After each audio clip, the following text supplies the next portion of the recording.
and I guess like 2 or 3 of like the regular little Boy Scout outings. Mm. Um, but then, they wanted it was like $60 for like every camping trip. Yeah. And they're like, "Oh, well, we're gonna take the Boy Scouts to the rifle range, but it costs You gotta buy the shit and you gotta do the thing. it's like Yeah. $40 to go Yeah, down to the yeah, rifle yeah, yeah, range." yeah, yeah, yeah.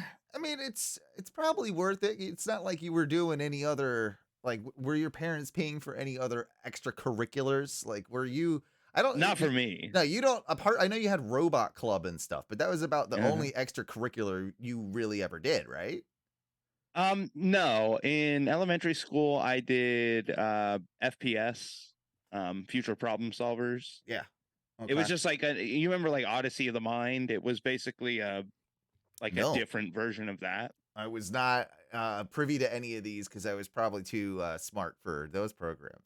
Like, Well, I mean, they they drafted wouldn't. me out of my gifted classroom. So, no, but Future Problem Solvers was just like an after school club. We would hang out for like an hour after school. They would present us with problems and they're like, how would you solve these problems? Yeah. But they were like real, you're asking like 9, 10, 11, 12 year olds about like, so listen, this area has like a drought Yeah, problem. like civil engineering questions and Yeah, like legit, like but that's cool real because it questions. teaches, right? It teaches sort of just like that you know, what's the term I'm trying to think of here, but like, logical thinking. Like they're Yeah.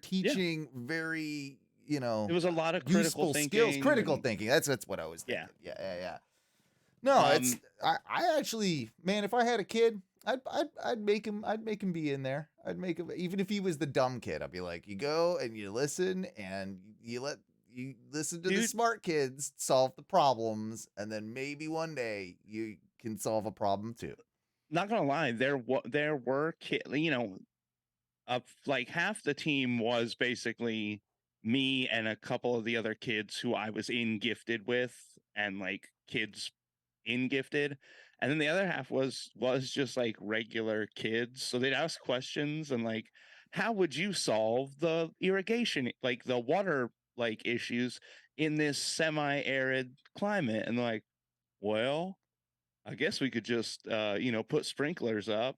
And we're like, No, come on, even yeah, yeah. even at 11, I'm like, Like, you ugh, fucking you retard. fucking idiots. What an idiot. I had a similar situation, and trust me, I was never gifted. I was that step below. In the states, we kind of, or my schools, they used to have like regular kids or regular classes. Then you had advanced classes, and then above that, you'd have gifted, and then gifted kind of rolled into what they called IB, which was like basically college at that point. You're Hmm. taking college classes, but no, I was always kind of in like the advanced level for most stuff except for math.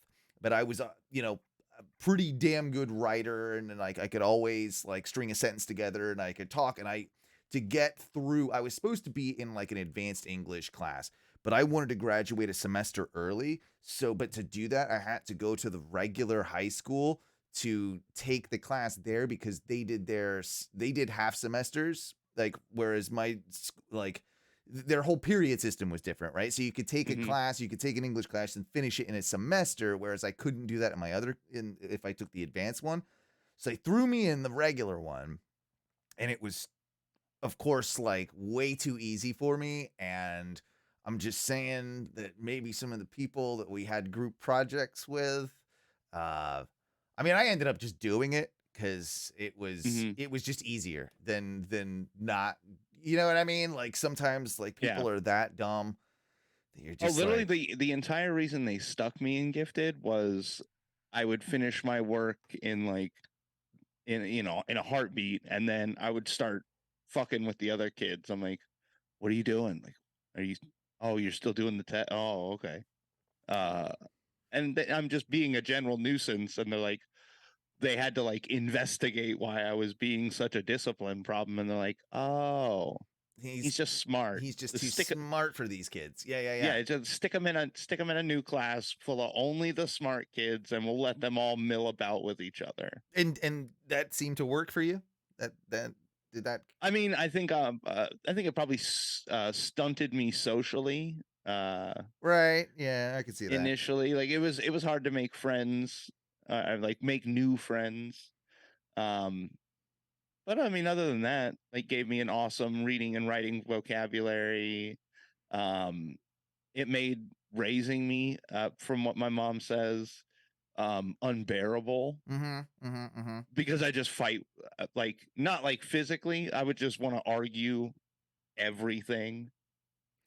I Like definitely I went want through to a know period. why. Yeah, I went through a period of that. I definitely went through a period of that, and then I don't know. Eh, I think I eventually got to a point where I started to just not care about school. Like I was more into, rock and roll music and like, being a punk rock asshole than I was into school. And that probably changed things a little bit for me, but there was a I had a good stint there from like the start of school up until like let's say 8th grade. But then, like, after that, nah, I guess. Now, 11th grade, when I got my car and got a job, That's when it changed. yeah, I was like, man, fuck going to school. Yeah, Like, yeah, yeah. I don't even want to fucking go. I just want to Nah, go to work. yeah. Like, I used to sneak off school a lot. I have way more fun with like the two old women like coworkers at the Dollar General than I do at fucking school. Like, let me just go to work all Yeah, day. yeah. Like, They don't that'd be care if pretty I fucking smoke cool. cigarettes there. They give me cigarettes. Yeah, they give me them. Yeah, yeah, What's yeah. up, Mike B? You want a cigarette? What Yeah. wasn't there a period where dollar stores, I think it was after this period, like when you were working there, but wasn't there a period they had their own brand of cigarette? Oh, we didn't sell. I worked at a Dollar General and we didn't sell I think cigarettes. I think some of them did for a little bit. That might be done now again, but I feel like there was a period there, and they had that, or maybe it was they had their own brand of beer. It I might have think the been beer. I that. think It they might have have. been that. I know they have beer Do they at. have beer at a Dollar General like to this Oh day? yeah, they do. Do they? Yeah. Okay, so they didn't have it. They did not have beer when I worked there. They didn't have a cold case. They had a cold case, but it was for Pepsi. Okay. But now apparently Dollar General's like they sell meat and they sell frozen That's foods weird to me. I don't know if I could buy and beer. and beer. I know is it CVS or Walgreens? One of them had their own beer for a while. Big Flats. Oh, it's terrible too. Oh, it's god awful. Oh, it's Yeah. god awful. But you could buy so much of it, Oh, it didn't matter. it was like $2 for like a 6-pack or something stupid. Yeah, like it was that. insanely cheap. I think I remember that what was it? One of the big box, like the big giant, like buy in bulk Like a stores. Costco or whatever. Yeah, they had some like off brand beer, but it was like a 48 pack of beer. And I'm like, for God, for $10 or yeah, it was something like like that. it's like $20 for 48 beers. I'm like, Yeah. that's not actually that bad. Yeah, but then you taste it and you're like, fuck, I gotta drink 48 of these God, things. I gotta God figure out damn what it. to do with 48 more, was 47 more of Yeah, these these fucking beers. awful days. Talking about figuring things out. I wanted to talk to you about something I think that we have in common in just life, something that's like a life goal for us. Oh yeah, And I think we touched on it maybe last week or the week before. And both of us are really kind of wanting a secret lair of some description. yeah. Is this Like, just the time of our lives like that we want, like, is it that we're getting like old? Is it been there the whole time? Is it like, I feel like it's kind of like the adult version of Clubhouse or something, right? Like a tree house. I think, What I is it? think, I think as approaching 40-year-old men, Mm-hmm. part of it is we just want a space of our own. I think the other thing, and it only specifically plays to the two of us, is that we both live in smaller spaces. Yeah, yeah. So I think there is that desire to have a completely separate, if not hidden. Yeah, where my wife doesn't even know how to get in it. Like she might know it's there, but she doesn't know how to get in it. Like Yeah. there's a I secret code. You gotta like wiggle the thing and push the button and hit this and pull the lever for it to open. You gotta know how to get the code. But I want yeah. mine. I want mine. See, for me, like the ultimate is an underground thing. I want a secret layer where like my couch like flips up, right, and then I can and then there's like a set of Like, stairs underneath that I can just walk down uh, and be in my underground lair. I saw this in a video just recently. Like this Australian guy had like this whole gun vault beneath his house. That's what got us to talking about it because we were joking about Zach having a gun vault in his house, and I'm mm-hmm. like, man, I want that, the secret hidden room. But yeah, like he did a thing. It came out just after the show we had last week. But yeah, like this couch, so it's like attached like the to the floor, and so the whole floor with the couch on it goes up, and like all the guns he had in Australia are totally illegal, right? Like he's got assault Yeah. rifles, all that sort of shit. So he's hiding all that, and that's not probably pretty cool, but like it was just awesome, exactly like I said it. Like the whole couch Uh-huh. tilts up, set of stairs, walk down. Like this guy built it all himself. I'm like, I want that. Like that. I don't know why, but I want a secret underground layer.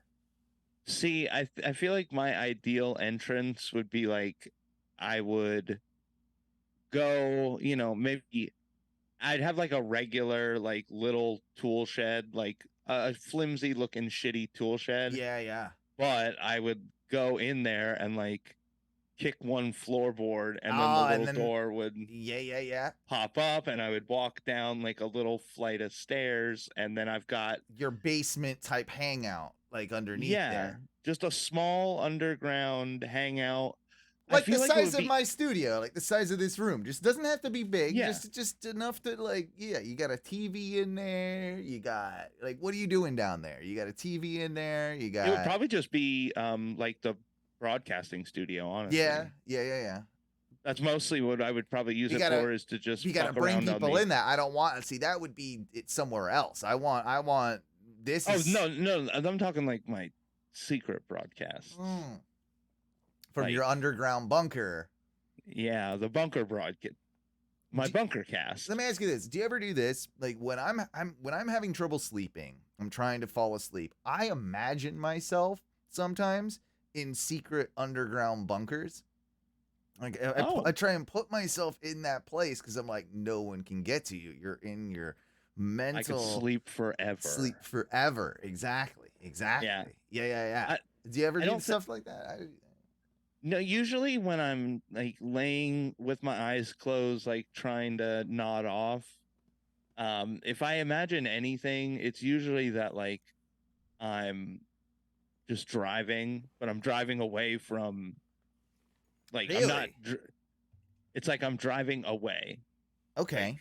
out of town, like into the woods, and that's usually where I go, and then I fall asleep. So there's something similar there that we're looking to escape, right? Like that we're looking to be Oh alone and escape.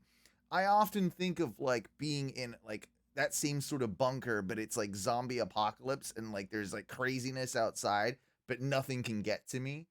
And it's the yeah, same kind of idea. Or I like to imagine myself sometimes. It's funny you mentioned the woods, that I like dig a hole in the woods and I lay in the hole and like no one can see me and knows where I'm at. But you just get forgotten by yeah. time. Yeah. I'm in the hole. I'm in the my Um, woods hole. I've had thoughts. It's it's not really. It's like what I daydream about, like when I'm really you know stressed out at work, and it's what I try and like de-stress myself with. Mhm. I do imagine myself on like a lot of like medieval walks, but I'm like an adventurer. Okay. And it's just I'm walking through the cities or What do you mean walking through so you're like medieval walk. What are you dressed like a knight? Are Mhm. you I'm in yeah. like adventurer's gear, not full, not like a bunch of armor, but like, So you're like you know, you're kind of doing Assassin's Creed in your brain a little bit. Like that is that yeah, what you're just doing? just running around, I like just that. getting away from it, Yeah. doing literally anything just to get away from my job. You know who had a sweet bunker? Was the guy in that Cloverfield Lane movie, John Goodman in Oh Cloverfield yeah. Lane. He had a really sweet bunker. I kind of want that one day. I kind of want like a sweet, like almost like a self-sufficient underground bunker, right? That has like a air filtration system that has Hmm. like like some, I don't know, reverse osmosis, like Water water system. system, like a greenhouse where you can grow food. Like I The only problem with that is I also realize like, man, that'd be so cool.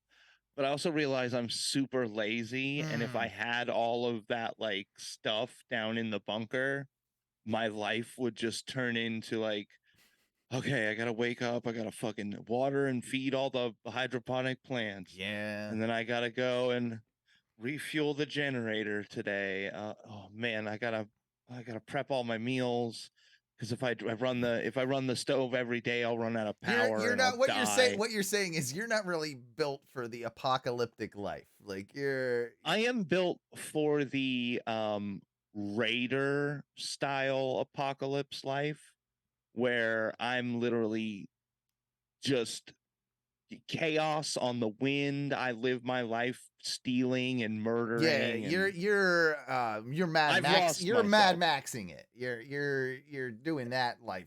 That's your apocalyptic Yeah, because lifestyle. I don't want to live in the apocalypse. Like I'm not designed to live in the apocalypse anyways. See, I feel So like I'm a mountain man apocalypse. Like I'm building my own shelter out in the middle of nowhere. I'm catching my own you are fish. dead. You are I'm dead hunting deer, Hey, squirrels. Owen, you know what you can't hunt out in the woods? What? Cigarettes. That's true. That's why you'll never That go would to the be. woods. I would stock up. It's fine. I'd You stock. can't stock up I'd enough. get a backpack, and I'd. You need a semi trailer, I'll Owen. ration them. I'll ration them. Okay. You. Yeah. All right. You know what else doesn't isn't huntable out in the wood? Budweiser. Yeah, but I'll brew my own beer. I'll grow my own tobacco. I'll be fine. You know. Event on a mountainside? Yeah, I got it, bro. I got it. It's fine. I don't know if this is gonna work out the way you think it's gonna Yeah, of work out, course it Owen. will. Of course it will. Things that aren't working out real quick, though, unfortunately, is Ty is not going to be able to join us for the show. It's not his own health for once. It's actually him having to take care of his dad, which I'm very sad for. The Papa Lizard Wizard. He was not feeling well and apparently had to go to the hospital. And Ty is currently picking him up and has to make a few steps for meds and all that type of deal. So it's going to be a while before he's home and likely unable to join the show. Ty did, however, say that he witnessed his father vomiting, and this doesn't sound good. He said it was like the blackest of scary vomit that he's ever seen. I mean, I've black vomit is scary, right? I've only vomited like deep red before, Yeah, never I've black. had like a cut in my esophagus or something where I vomited kind of like that blood, like, but not like that's like, oh, that's deep down there, old blood. Now I have had those like hangover shits. They're almost black. No, where it's like yellowy, but Yeah. there's like black flakes in it. Mm, And that I know is that's like alarming. old shit. Yeah, Well, I know that's just like old shit that yeah, it's been just got stuck on knocked the loose. inside, and yeah, finally got it. Yeah. Maybe it's good that Yeah. it's good that it's coming out of you like that, but um, yeah. What is the best bunker that you think they're like who what's some of the best bunker lore? Like I said, I like that one off Cloverfield Lane. But who's got Um, a good bunker?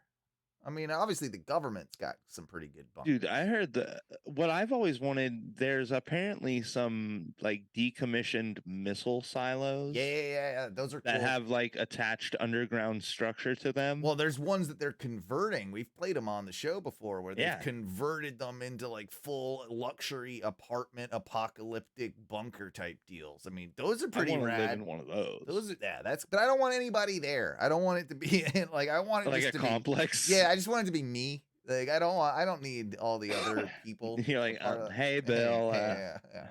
See you at the apocalypse. Yep, just waiting, just like you. Yeah, I would hate Yeah, that. Like, oh, your neighbor that's the annoying neighbor. He's in the same thing with you, and he's just like you can't get away from him because you're all in the same bunker. Yeah. Hey, Mark. Yep, got my bug out bags ready. Yeah. Even though, why do we have bug out bags? We live in an apocalypse bunker apartment. In case we need to bug out from the bug out. Yeah. No, he'd be asking like, "Oh, did you get your monthly grain supply? You know, like Your back stocking so that we can save it and use it for later." Yeah, definitely did. Yeah, doing that. Definitely. And then, see, the problem is, I'd ask questions like, man, like I'd see one of my neighbors who's like 65, and I'm like, man, Jerry, you're 65, right? And he's like, yep, just waiting for the bombs to drop. And I'm like, Jerry, you know that like if the bombs drop, you'll die before it's ever clear to go back out again, right? And he's like, well, I didn't think about that. That's one way to look at it. I mean, I guess, yeah. I mean, like you're probably gonna die on life support down here, Jerry, in the bunker. Well, to each his own, sir. Yep. I've always kind of wanted to do like maybe go like 200 feet offshore. Oh, undersea bunker. I like an undersea bunker, but I also like a middle of the ocean, old school oil rig.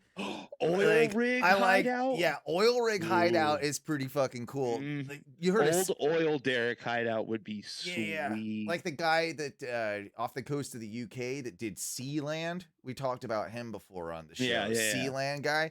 He has this he created his own country, which is just basically one oil rig, and yeah, like it was like a World War II, station, yeah, like a gunnery artillery thing that he just sequestered himself. Yeah, he just took it, and he's just like, I buy this. I live in Sealand. I live in Sealand, but he's got his that's no one can fuck with him, right? I mean, he's got his own. So check this, Owen. If we bought like an old oil rig, and then like outfitted it so that you could probably house maybe like 100 people on it. Oh, gross! Not too many people. Hold on. But you like put in hydroponics, like you set it up so it can be solar powered. Yeah. Like it's a really nice rig, and you get all your people together. You sail it off the coast, and then you call America, and you're like, "Hey, this is Mike B. I'm."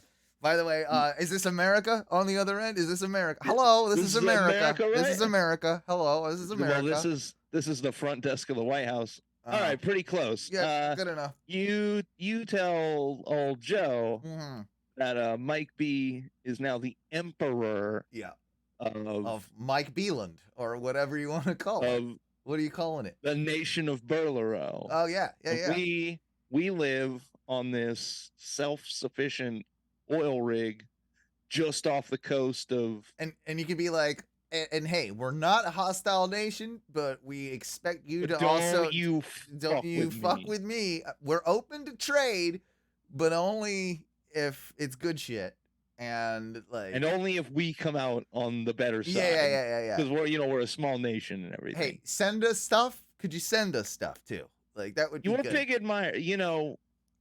It's former Americans. Actually, in fact, like we're kind of suffering over here. If you could go ahead and just send over some supplies, Call it humanitarian yeah, aid. yeah, yeah. Call it. That'd be pretty cool. That'd be pretty cool if you You could do think that. Yeah, while you're gathering all that stuff up, you think you could contact the UN for us? yeah. Get us in there. They Get us some in of there. that UN. Yeah, get us some UN swag. Like let's get, you know. Come on, Come on. give me a tote. I see Get what me a I UN see what tote. they've been all doing for the Ukraine and whatnot. They can throw us a few AKs, right? We don't got room for a tank, but if you could throw us like No. some anti-aircraft, like missile type stuff, we probably And maybe a helicopter. yeah. Yeah, we're gonna need. We're a gonna need that. helicopter. If you could get that to us, that'd be good, Joe.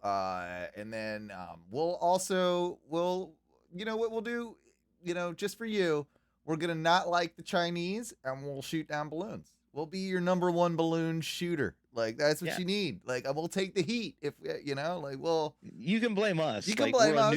We're a fine new with it. nation. We're fine with it. Be like, oh man, they just became a nation. Like They don't know what they're doing with the last week. balloons yet. Yeah, they didn't know that you got to let the balloons kind of fly around a little bit before you shoot them down. Yeah. So yeah, just get back to us. Remember, Nation of Burlero. We'll call back. You okay? Yeah, no, like wrong pipe with like smoke. It was weird. Like Whoa, hit this buddy. little dude. It's not even like a weed pen. It's fucking just like a tobacco pen. It just I don't know. It caught me weird. Look, sorry about that. Yeah, and that definitely means you're gonna survive the apocalypse. Well- You just almost died from a vape pen. I mean, it's just too much. Too much. When for the me. zombies come knocking, Owen's gonna be crippled on the floor because he hit a vape pen wrong. Probably. Yeah. Let's talk about this real quick. Let's switch gears. Wait, real quick, Owen. Yeah.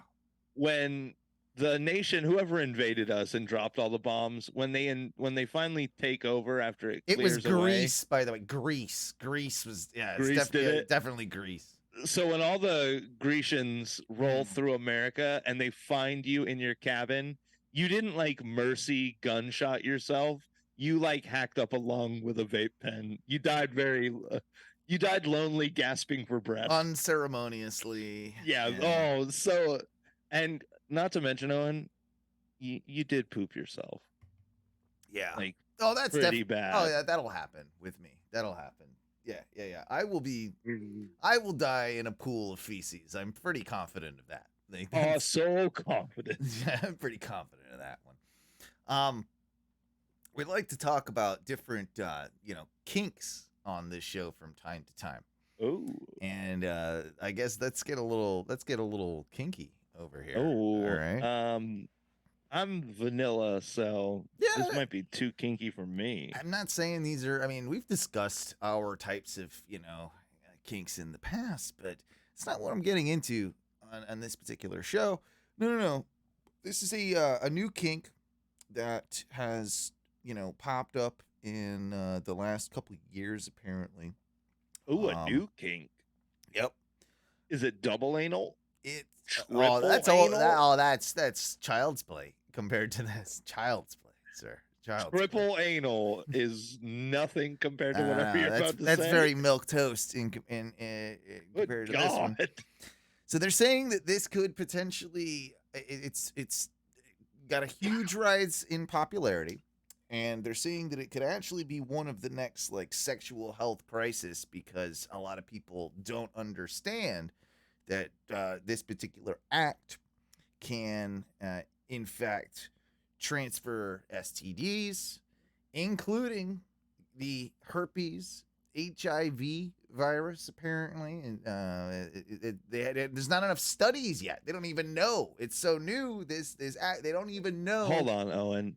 Are you talking about wad anal? I'm not talking about that. Even I hope we never cross that bridge. I hope not. I hope not. But no, we're talking about something called oculolinkus. Oculolinkus. So something. It's also known as worming in the the fetish community. It's called worming. Before you even explain it, if any female who I was seeing even if I didn't know what it was, Yeah. was like, hey man, You into worming? I was hoping we could do something special tonight. Maybe do a Yeah. little worming. I'd be like, Oh. no, thank you. Yeah. First off, I think it sounds like a pinky finger in the butt. Like that's what it sounds like, worming to me. That's what it sounds like. What worming sounds like to me is a modified glory hole where I'm on a bed laying on my back, and there's a board directly above me. Oh, and your And I'm just wiener's like, poking through. I'm just like, she's tickling it until it gets hard enough to like be malleable. wiggle out of the hole. Yeah, it wiggles. Oh, she's like, oh, I teased it enough. It's there. Yeah, and so it's a lot of like edging. Oh, yeah, okay, all right. Which actually, now that I think of it, now that I know that that's not what worming is, no, it's not. I kind of want what I just said to be a new worming thing. or to you to just be something. You invented worming 2.0. You invented I will call it the snake charm. That's bro. I'm gonna start a whole new porn category called snake charming, and where it's just modified glory holes. Oh, I'm the best. Porn king. Snake charming should be I'm gonna have to write that down. I came up with the name. Come on, I get some credit. That's fine. Okay, we'll share credit in that we cooperatively came up with snake charming as a sexual act. We finally did it. We finally invented. I don't have a pen. I need a pen to write down snake charming. You know, Owen, I always said I wanted to leave my mark on the world. Yeah. And I think tonight. I think tonight is the contribution that I needed. Snake charm. I'm writing the note. I'm writing it down. I mean, it's got to be written down. We're calling it snake charming. Yeah. I mean, I could see that being a thing. We finally, we're going to have to put it in Urban Dictionary. We got a lot of marketing to do. I got a lot of ground. I got to start making hashtag snake charming on the FYPs for TikTok. Are the women or men? It's kind of like it's a women dominate thing because like you are laying under a board and you're peanut and you're just getting there's a submissive, there's a dominant and a submissive in the situation, regardless of gender, sex, or whatever orientation. Ooh, and I feel like the dom is the charmer and the sub is the snake. So but they can be snake charming. They can be Oh, you could do CFNM snake charming. What does that mean again? That's like clothed female, nude male. Okay, yeah. But the women are all dressed, or clothed male, nude female. I mean, could go either way. You could do. I guess it wouldn't really matter because you can't see the guy other than his. He's got a board on him. He's getting charmed. Other than his weenie coming out. Yeah. And every one of the videos, it does have to do the. Well, no, that's how we'll have like a little graphic that pops up. Where it's at like the beginning, a little dick snake wiggling out of the basket. But that'll play before every and when you hear that, and then I'll go, and then instead of like, and it's like a dick, venom, but it's like a dick, and he goes. And it's we know venom. You know what it is. You know. Bro, we just wrote out the whole marketing campaign for it right there. We're good at this. I mean, why are we writing more porn? We have always been good at that and not good at this. We probably should just switch all of it to that, and then we'd be good. Hold on. I'd book it like WWE. I'd have storylines in my porns. I'd get everything. I'd be a great porn producer, I think.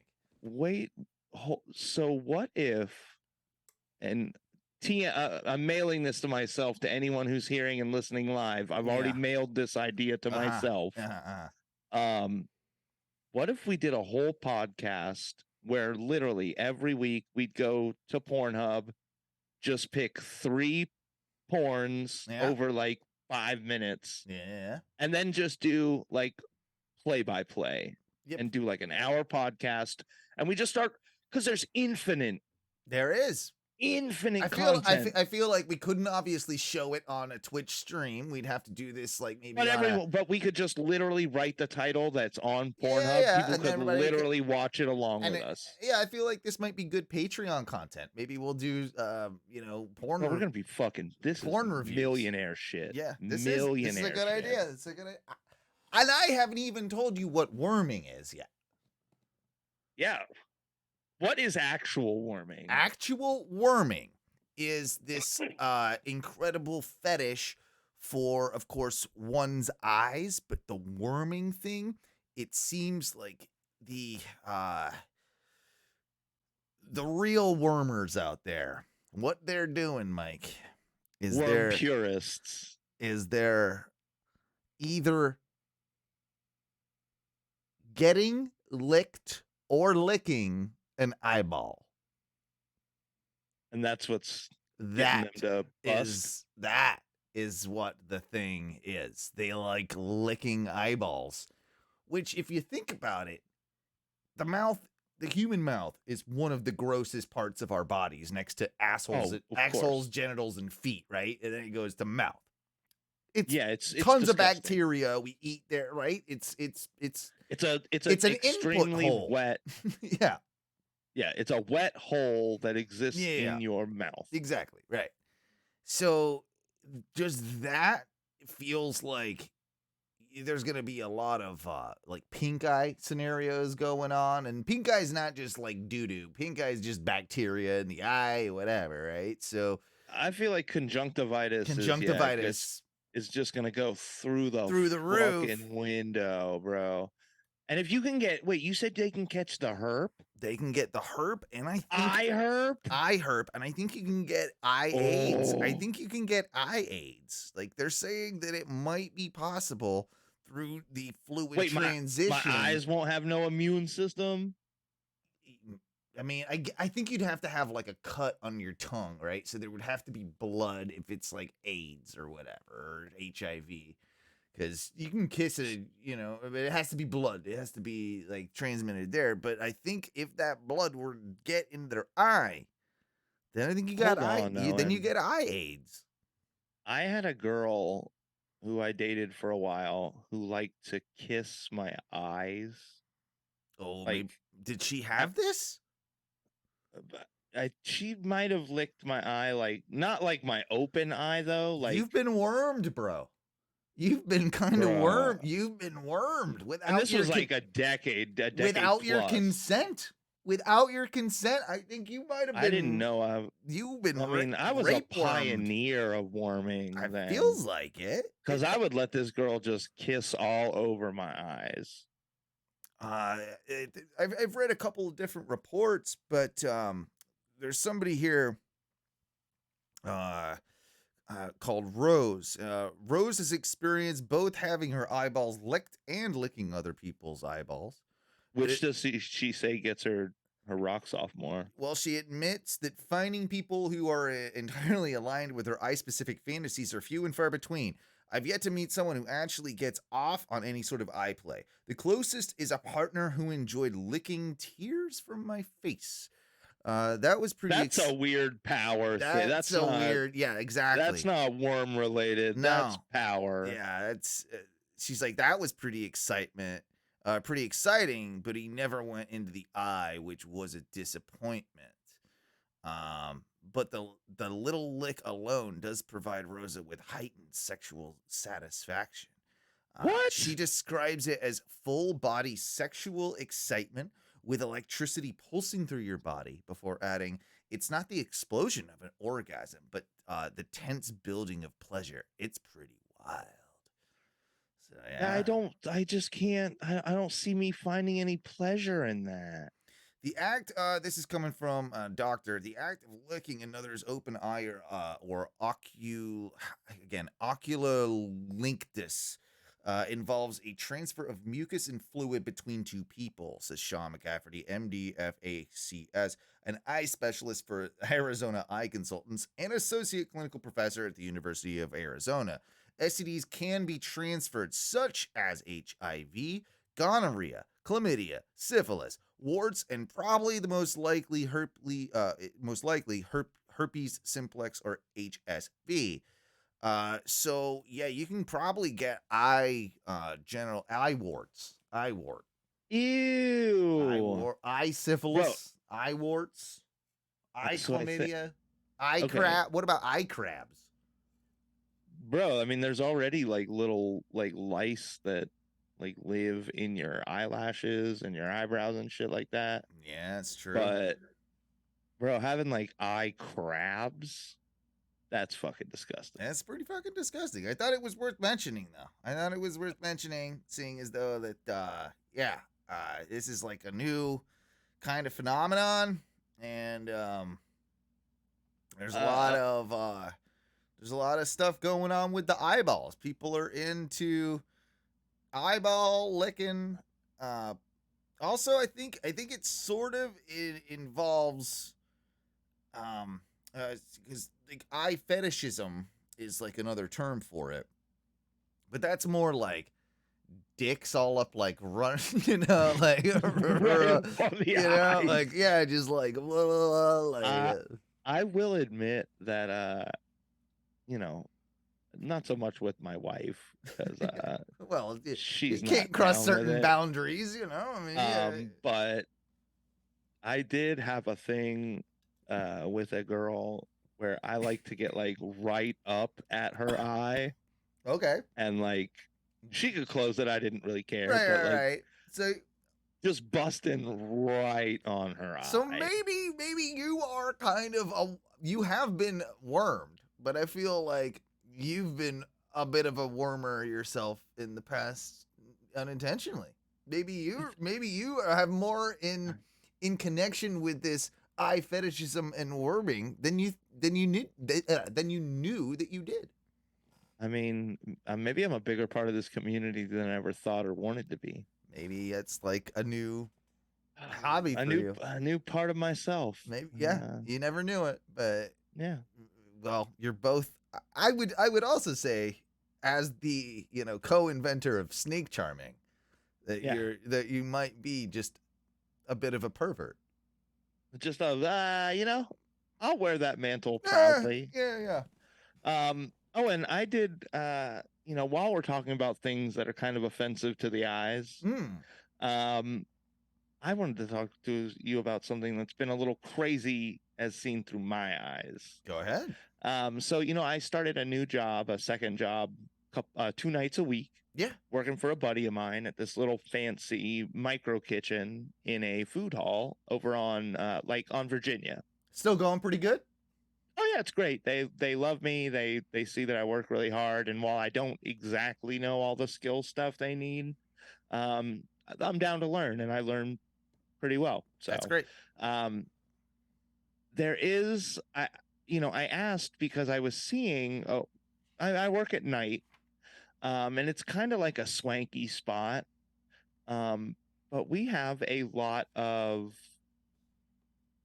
people that, as is described in the rest by the restaurant staff, the people there suffer from main character syndrome. Mm. So we get a lot of parties that come in, 4 or 5, up to like 10. I've seen this term like bantered around the internet, like the main character Mm-hmm. syndrome thing, and I think I know what it is, but it's almost just another. It's a gender unspecific, age unspecific version of Karen, right? No, not from what I can tell. So Okay. what I'm All right. seeing All right. here and what I'm observing as this main character syndrome is these large groups of people. Now, most of the time, women, but I've seen it in a couple male groups too, where everyone is dressed kind of normally except for one. Oh, it's the show off. Is it show off syndrome? Is that what it? Is that what it It is? might be just rebranded show off syndrome, Yeah. but Yeah. it's Yeah. this person clearly looks very different than everyone. In the guy case, everyone else just like jeans and button Jeans, down t-shirt, but yeah, button t-shirts. down, nice, yeah, whatever, yeah, Oh, this guy, big obnoxious, like fedora yeah. hat, like crazy blazer, like what, like wild color scheme for his whole outfit. Sort of tacky. Kind of tacky. Uh-huh. But it just seemed like the whole group It, kind of buzzed around is him. it like almost Instagram influencer typey behavior? Is that It part of it? Does that fit in with the narrative you're telling? with several of the female groups that I've seen that have been labeled with this, it does seem that way because there's a lot of people taking pictures, but most of the pictures being taken are of the one person. Right. And is she dressed kind of slutty? And There let's just be real about it. Kind of slutty, tits out, like fucking a little a lot of suggestive cases poses, yes, and a lot of cases yes, but there's also this place, there's also a large like Black and Hispanic population that frequent this yeah. place. So there are a lot of very vibrant Black women that come through, and there's a lot more skin showing than I would think would be at like this level of establishment. Okay. Sounds Um like you got yourself a there's gig. I mean it's kind of interesting to watch like the people that come in there. You're talking to a Be, guy that works at a theme park and sees yeah, all crossroads of life from all different cultures, and oh yeah, people dress differently from around the world, and they are not dressing to be quote unquote modest. slutty or whatever. They're not intentionally, but Where they're from, this is this is normal. normal. But my good God. So I do have a question. How many like white Nebraska like people do you see out there just dressing very provocative, like provocative for a theme park outing? No, none. Like that's no, the Midwest, um, They, they're dressing, all of them are bigger and they dress for comfort. Their titties might be flopping around, but that's only because it's like 98 degrees and yeah, they've got to wear something so they don't die of heat exhaustion. true. They're not necessarily dressing for sex appeal. They're dressing for comfort. That's the majority. If I'm being real, of your Yeah, Midwesterners. Now you got your Brazilians, and you got like even very. what's the interesting one? I always find this the interesting one because I being British, I pay special attention to British guests at the theme parks or Mhm. Europeans in general, but mostly mostly the Brits. And there are almost two classes of Brits. There are very normal, like run of the mill, dressed appropriately, like kind of Khaki athletic, cargo shorts, kind of polo or like shirt. athletic kind of gear, like stuff you would wear normally to the theme park. And then there are what I think Mark Hales would probably refer to as the slags. Where it's Yeah, it's the girls going to the theme park. They're way too young to be like they're wearing tube tops. They're wearing stuff that's like yeah, it's nightclub attire, if that makes any sense. They're right. wearing those high heat. They're wearing like stilettos and shit, and they're walking like in a theme park. Like, what are you doing? And there's so much makeup too with that is caked on the face that it's like the fake lip pump type shit, the all of that like. I will say, It's Owen, interesting because it must be like it's a British culture thing. Like it's yeah, like there's a it must be like one of those like I am this way, I don't leave the house without putting on yeah. this level of No, makeup. I think there's a lot of that, 100%. What I will say, Owen, one of my favorite things when we used to go to was the thick British mom Mm, who who's got something up top some meat, yeah. and just it's like an athletic top, but it Yeah, is just cut real low. all the way down. I'm into And that. those big I'm into that. those big, just milk white Floppers. frecklers. Yeah, Oh yeah, yeah, yeah. that was all. I was always like, It's a good time. Like oh yeah, I'll look at them. I will definitely look at because you well, there's like that cleavage line has to be almost a foot long in oh some yeah, cases. Like at least an 8-inch yeah, yeah, like yeah. cleavage Yeah, zone yeah. It's a before large it hits before shirt. it hits shirt. Like it's a Yeah, long cleave. Yeah, yeah, yeah, yeah. I know what you mean. that should be something we classify here on the Ono radio What's that? show. Like Cleavage zone? the long cleavage, like, Yeah. oh, look at this. Very small, tight cleavage zone. Yeah, my wife too tight of a cleavage zone. I'm trying to all the time. I'm like, let those puppies breathe. Give me a little more, cleavage. Yeah. And she's very modest with her cleavage zone. I would Hey. prefer a little more cleavage zone Yeah. with my wife, but And that's kind of thing I think we should address. I'm not a big fan of the V cut like dresses. You cut. I don't know. I'm trying to think. I'm trying to. So you've seen like the new style of dress where it's like it V's, like the neckline is a V. Oh, neckline. Okay, I was Yeah. thinking like waistline. I'm like, yeah, No, like yeah, the yeah. neckline cut on dresses. A V cut, meh. It's a Ah, smaller cleavage zone. I You cut. I think I might be with you on this, Mike. I think I might be with you on this. You get a Mhm. wider, because you get almost the temptation. You're getting close to a side boob. You're not there, but you're getting close, and that's enough for me because I'm side boob crazy. Love side Oh boob, yeah. love under boob, love top boob. But I like all of it. But that's just You do get a little peek yeah. on side boob. It's I think you do. And see, V cut, if you go super deep, then you get some side boob, right? Like inner side boob. I prefer outer side boob Of to course. inner side boob.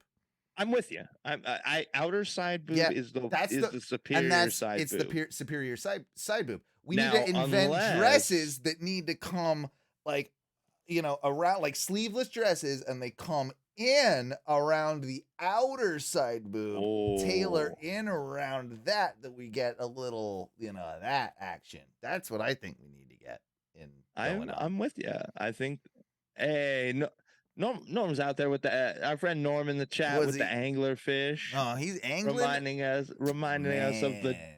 one of the dopest fish of all, anglerfish. There's people out there that are coming. We're gonna do a dope fish reduce at some point. But we gotta have Ty here for that, and we gotta. Yeah. And I think there's even some people that have.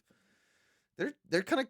There's people coming for your gold here. They're challenging for your dope fish title. Oh yeah, they think they can beat angler.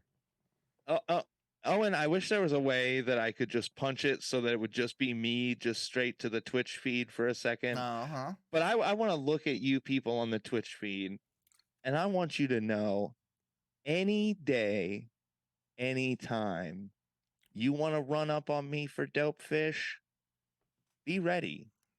I mean, it's a good dope fish. It's Open invitation, baby. We will also be playing dope at the very, very end of the show in Ono 2.0 Yes. later on tonight. I'm not even going to tell you what it's about yet, but we do have a dope later for you.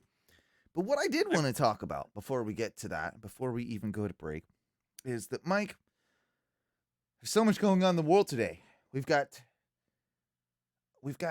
flat earths. We've got Chinese satellites shining lasers.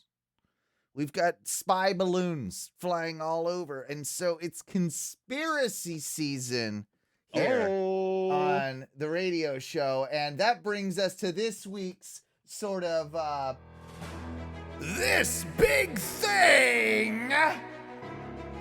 And yes, this week we've got a new big thing, Mike. A big thing that I wanted to talk about. And it's a series of conspiracies that I found through the internet. I've been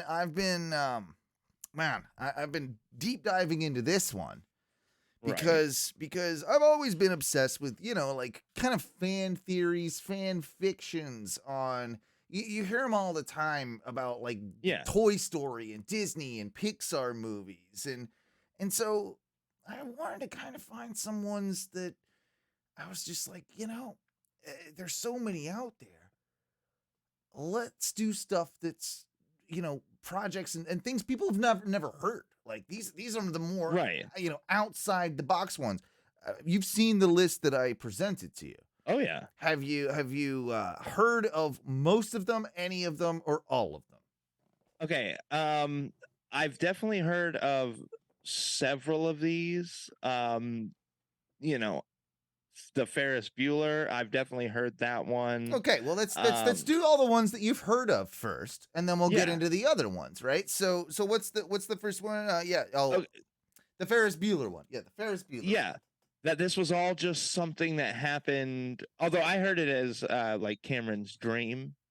Well, But Cameron is sick, right? So the whole yep, idea he's is having like a fever dream, and this is yeah. what occurs. So yeah, the whole concept is, and the conspiracy is that Ferris Bueller is not like the whole movie's not real. That it's all just a fever dream in Cameron's imagination, Yep. which kind of does make sense. Hmm. It's Cameron is the nerdy, unsure guy. He wants to like get the girl and go on like do all these grandiose things, doesn't have the balls to, so he lives Just through a fever dream fantasy of, kind of through the Ferris Bueller character. I think yeah. I mean it has some merit, right? Like that's Well, if you kind of break it down, there's part of it where like the whole day was just like a dream. And there are people that take it farther, that because you only see this one instance of their life, um, that Ferris Bueller is actually like it's a Fight Club style scenario. that he never even exists, that it's a created character completely. Yeah, that Cameron just made him up in this dream, and it's that part of Cameron that he wants to be, because he's just like he's so unsure of himself. And he's wrestling with all this stuff about college and everything. He makes this person up to just, and then lives this whole dream, I because love it's kind of outlandish. it is, but I think it's actually pretty like dead on if you really want to, analyze the movie. If you want to like, I think there's, I don't, there's not a ton more evidence, but No. I've also I didn't really ever do any digging, but I had heard before, and the Jetsons and the Flintstones were actually the same time period. yeah, It's just the Jetsons lived above the clouds, and exactly. It's the like it's Flintstones. a rich people, poor people, like, kind of classism sort of allegory in a sense, and that yeah, like the idea Didn't they is run at identical like pretty much times? identical times. There's a character, there's like a fucking alien character. I forget what his name is. Gazoo. Gazoo. He goes between both worlds. So if that guy's going between both worlds, they're at the same time, kind of, right? Yeah. Like, I mean, And they it never could they be. never show you anywhere where the Jetsons are like on land. Mm-mm. Everything is in like one of these little In their domes up in sky the clouds. cities. Yeah. So it's entirely possible. I Oh, that one is more believable than some conspiracy theories I've heard about movies and yeah. television. Yeah. What's the other one you heard about? Um, I believe I've seen something on TikTok about Jack from Titanic being a time traveler. Yeah, it's Just because he's kind of in the right place the whole time, there's a couple things. right at the end. Well, there's a couple things in, and you can look it up. But I know that one of the main tenets is he carries a backpack. Backpacks really like weren't invented at that time. He also references going on a roller coaster, like in Yeah. in America. roller coasters that are the first roller coaster didn't come until like 15, 20 years after the Titanic sank. There's So historical detail, if nothing else, historical details on the movie Titanic like were shit. And then I think there's another couple big points. Did you find something? there was one about how he has to win a ticket onto the Titanic because he doesn't have any currency from the time period. Yeah. Gets he has to like gamble his way on. When he has to prevent like her from killing herself because it would have disrupt the whole timeline. So he's a time traveler making sure that she has to fucking die or doesn't die, because if she kills herself, the whole progression of everything on the Titanic doesn't happen, so that like it ruins the timeline.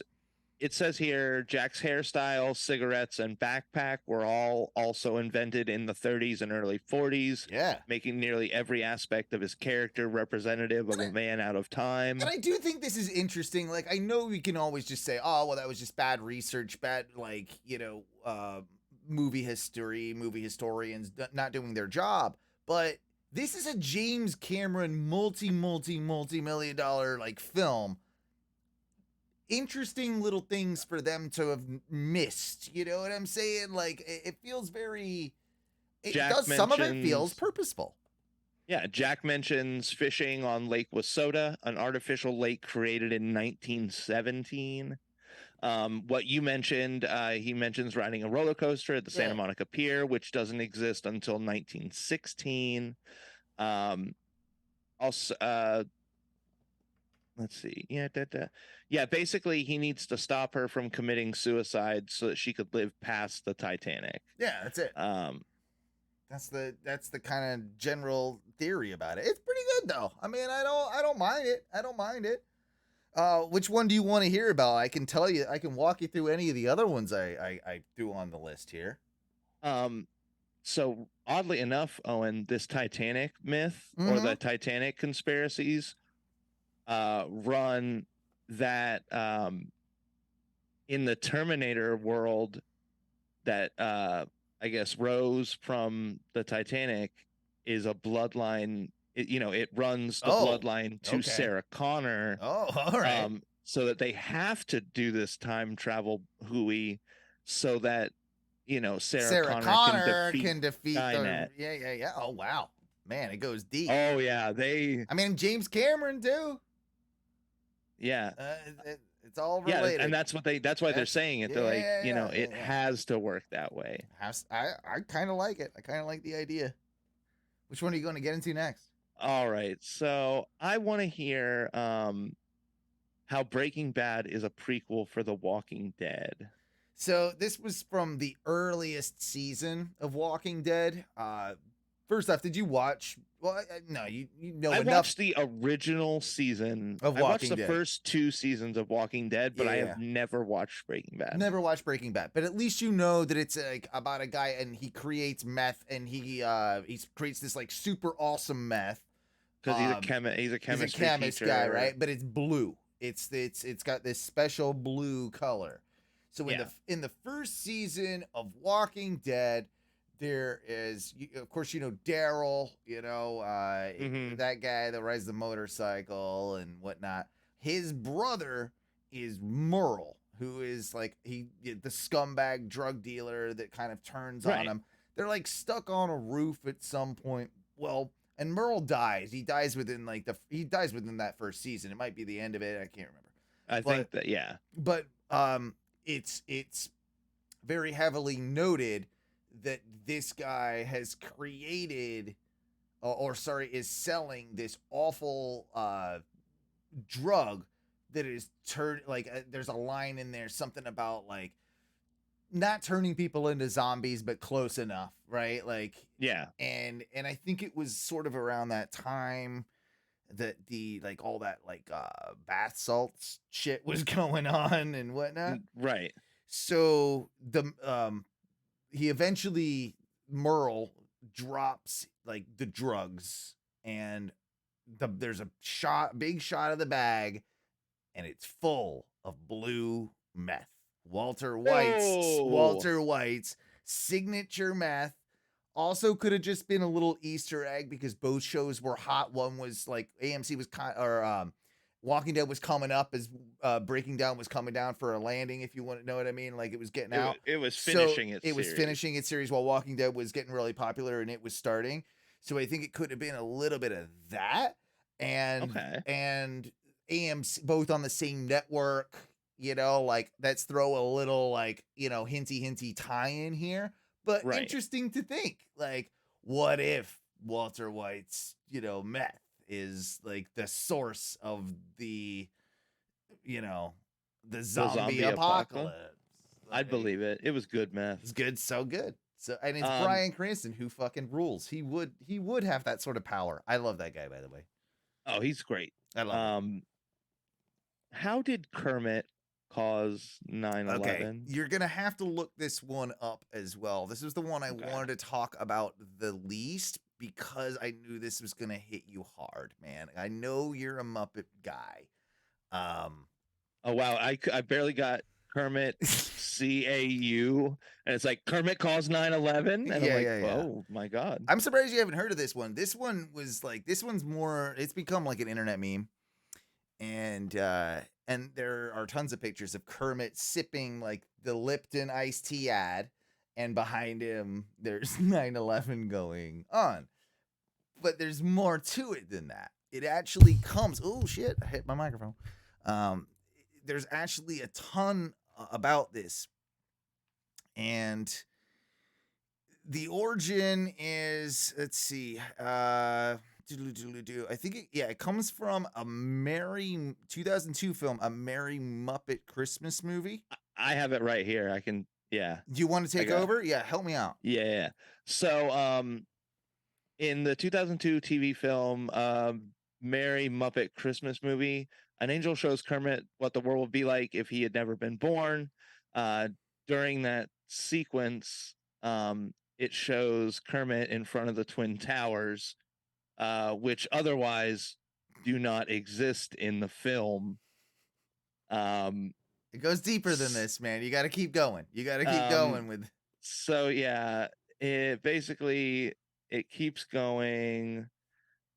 I'm only at the beginning of this. Holy shit. Dude, It says that just by Kermit existing, it implies that in the universe where he doesn't exist, yes, that the Twin Towers are still standing. Obviously, it's just they filmed the movie before 2002, right, when the towers stood. But the theory submits that yes, with Kermit existing, that the Twin Towers fall because there is a universe where he doesn't exist and they stand. Exactly. So Kermit's responsible. Yeah, he's got to be. That's, man. I know. Kermit. I knew it would bum you out. How? What I want to know is how. Dude, if you want to do a follow up on this one, by all means, you can, because I know might have to contact Samantha. You'll do some research. But Kermit definitely responsible for the 9/11. last one I wanted to know about.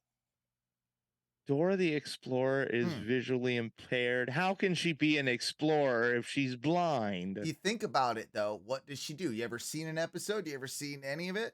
I have. Show me where to go. Yeah. Where's the thing? Show me where to go. The thing's always right in front of her goddamn face. Viewers of. And she can't fucking see it. Holy. 1 second. Let me look up Dora the Explorer. She can't fucking see shit. She can't see shit. She's blind. Motherfucker's blind. She is, and it would explain how she is so cavalier. Yeah, stumbling around society in the woods and shit, just whatever. Well, even in self-described elements of danger, she is just whatever. She doesn't see nothing. She doesn't see nothing. That's the whole point. She does have a helper. Yeah. Like every person in the fucking woods helps her. And a lot of blind constantly people help. We gotta help blind people every once in a while. Bro, literally every one of her friends is constantly doing shit for I her. know. She No, might be a forget little the forget slow. She might be a little slow, not just yeah, I was gonna a say, forget the fact that she may be blind. yeah. One, she's just a bad friend. She doesn't help them out ever. No, she's always like, cool, we got here. Thanks. Bye. Yeah, bye. Yeah. She didn't Thank you. Bye. Oh, hey, Benny the Bull. You just got me all the way across the river. Yeah. I'm out. No. Peace. Dora, she's kind of dumb and She's got a little she's got a blind. talking map, and plenty of blind people Yeah. have devices Yeah. that talk That are to them. basically talking maps. She's blind, bro. This bitch is blind. This bitch is blind. Dora's blind as fuck, I think. Yeah. Well, I mean, I would understand it. She comes from a country with poor health care. That's fair. That's fair. We got 2 more on this list that we have to talk about, though. Okay, hit me. Tremors and Footloose taking place in the same town. Completely makes sense. You got the Kurt Russell connection. They're both in kind of the desert. They're in these weird little towns that are in the middle of nowhere with conservative governments. So when Kurt Russell, he gets done with all the fucking dancing, but guess what woke up the worms in the first place? It was all that goddamn dancing that was going on in the town. That's why the townsfolk are like, no more goddamn dancing. You can't dance here in the Footloose town, whatever it's called, because those worms from fucking Tremors, they hear our vibrations from our dancing and they'll come fucking eat us. Makes perfect sense. So, in essence, the mayor wasn't being like a killjoy. No, he was saving their whole town without inciting a panic, which is what would happen if he would have said, like, "Hey, man, there's a bunch of worms out there that'll eat you. Don't be too loud. No dancing, or else the worms will get you." Yeah, that would. You know what? Maybe he should have gone with that message entirely. Should have ran for president. Well, and you know what? The first thing he should have done is when Kevin Bacon's fuck ass showed up, been like, "Hey, man, no new people. Sorry, we're in the middle of a dancing. We're in the middle of a dancing lockdown. We got sandworms out there. No rebel upstarts. Okay, no. I can't be having you ride around town on your loud, cool dude motorcycle." Or like revving that shit to impress girls. Hold on. When I've got an issue with my fucking tremor things over here. Trevor's Rules, by the way, it's a good movie. It's a solid. Hold on. What? If I'm correct, Kevin Bacon, he does not drive a cool motorcycle in Footloose. Owen, do you know what he drives? What does he drive? A yellow Volkswagen Beetle. Oh, well, those things, they rattle. They shake, rattle, and roll. That's what I would call Tremor's sandworm like lunch. Bro, that is not a pussy slaying vehicle. No, right, it isn't. there. I wanted at least like a Firebird.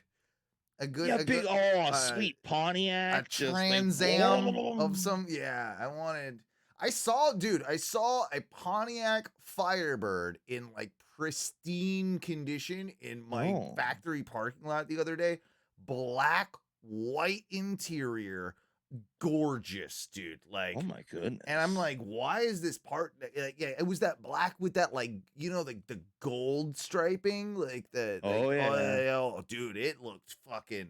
Oh. It almost looked like Knight Rider. You know what I mean? Like, it was fucking. That's a dope ass fucking car. I'm like, I'm getting a little chub just. It was parked next to me. I'm like, don't park next to me. Like, I will. Oh, you get so nervous. You're like, I'm gonna ding this guy's fucking priceless Pontiac. It was way too expensive or nice of a car to be parked in that factory's parking lot, right? Like, that's something that, like, I don't know, man. Park that in the garage or something. Like, that's. Oh, and I do remember a time when I lived in a rent controlled apartment. I was 18. I lived in a rent controlled apartment, and I would literally drive my piece of shit Honda Civic beater to my apartment every day, and I would drive by brand new like Chrysler 300s. And I'm Oh like, yeah, yeah, yeah, these yeah. motherfuckers. Like, what? How? I'm so poor. I But know I do enjoy when you it's see different. an out of Well, place car. it's different though. Like it's not just a nice new car. This is like a pristine, restored. Yeah. Someone's taken a lot of care and time on this. Like I don't know, maybe their daily driver like was in the shop and they had to take this to work or Well, something. gotta take That's the Trans I Am. feel like it is probably that, right? Like but I'm like I want to I waited around for a minute or two. I'm like, maybe he gets off at the same time as I do, and I can, There like there's a talk to there's that a guy. kid there's a kid who works at the biscuit company right behind my full-time job, The biscuit who company. drives like an 80s IROC Camaro that's kind of like what you're talking about. It's not like super beautiful, but it's been kept in like Decent shape. very Yeah. like good condition. I love seeing those Um, cars. It's fun as fuck. Like, and but that's what's interesting is the cars from our youth or just before it. They're all classic cars now, right? Like it's oh, like they're we're antiques, yeah, but yeah, they're yeah. 40 But years old. exactly, like it's nuts. Like the cars that we remember even from like when we were starting to drive are close to that age. So we're there's a ton of cars that we just won't see ever again. My car, basically, I would have gotten, if I would have gotten my car brand new, I would have got it my sophomore year of high school. That's how old my car is. That's yeah. Yeah, yeah. Yeah, my car was brand new when I was In in when high you were school. in in high school. My buddy though, he got a Cutlass Supreme like when Oh, an old a- Cuddy? an old Cuddy. And I'm like, God damn it. Oh, There's just so bro. many little like things. Like you remember you forget about like the push button like to like open the handle and like Yeah, the sound and smell of the door and like the click of the like the seatbelt, the like that. seat well that yeah and the locks, right? Like Yeah, the thunk. they look like little I would call them like golf tees. They look like golf Yeah, tees yeah, yeah. almost, right? Like those ones. And like just everything about it I'm like I There's something it's about something about it. It's like a tactical thing that I think that I miss from my childhood. And it's not like this was a luxury car even back then. It was just super it was like a grandma car, right? It was yeah. in a garage for forever, perfectly maintained. You know, she used it for like, 500 miles a year or whatever she did. Right. Ran it enough and it's in yeah, just like great shape and that thing is just like but it's got a goddamn engine in it too and it's like Jesus Christ like but My grandma, before she died, she had told us this story when she was young and her and my grandpa first like got married. He bought her like a brand new like red Mustang, and she would drive around town and basically like blow the doors yeah off all these. And you got to imagine, this is back in like the 50s, and yeah like when like holy shit, hot rod lady driver. yeah But yeah, she would just like blow, yeah, just like yeah roll up and just like smoke dudes in her Mustang. and And there then is something that's totally like that's hot right like a chick in like a badass muscle car just fucking well, here knowing was the like problem. When they got to be older and my grandpa got in his accident, they got like $500,000. oh wow So she went out and got herself another yeah she did Mustang. good for her Um, no, bad for her. She got in so oh many accidents because she would literally, as soon as the lights were green, like pedal to the fucking floor. Shake, rattle, and roll. Yeah, dude, man. she was like chirping off every stop, just gun, and we eventually just had to take it from her. It was Yeah, so sad. that is sad, but there is something awesome about it. There's something Yeah. awesome about it. I mean, good for you. Good for you. So there's one more. That Scooby Doo. Yeah, Scooby Doo is a show entirely all about a bunch of kids trying to escape the Vietnam draft. Oh shit. So number one, they have no destination ever, right? No. Ever, like they stumble onto the haunted fucking bookshop or Kabuki theater. library, wherever they fucking end up, some haunted house, right? They always stumble upon that. Then you look at the characters. So, prior, the idea is that if they're stumbling along, they're probably trying to get to Canada. And it can also, some people have analyzed it where like the weather would look like how they were going north, and and it gets snowy throughout the season, and it gets snowier. they're almost making it up to Canada. Was there ever an? So look at the characters. Look at the characters. They're all draft dodgers, right? You've got the pretty guy that they wanted to sign, but he was too in love with the hot chick that he couldn't leave her behind. Yeah, you're not going. I'm not going to war when Daphne's here. Yeah, Fred and Daphne, right? Like, so they're like, oh shit, we got to team up with these two this hippie, Shaggy, who's definitely not going to war. Fucking's all about, and this women's right activist Velma.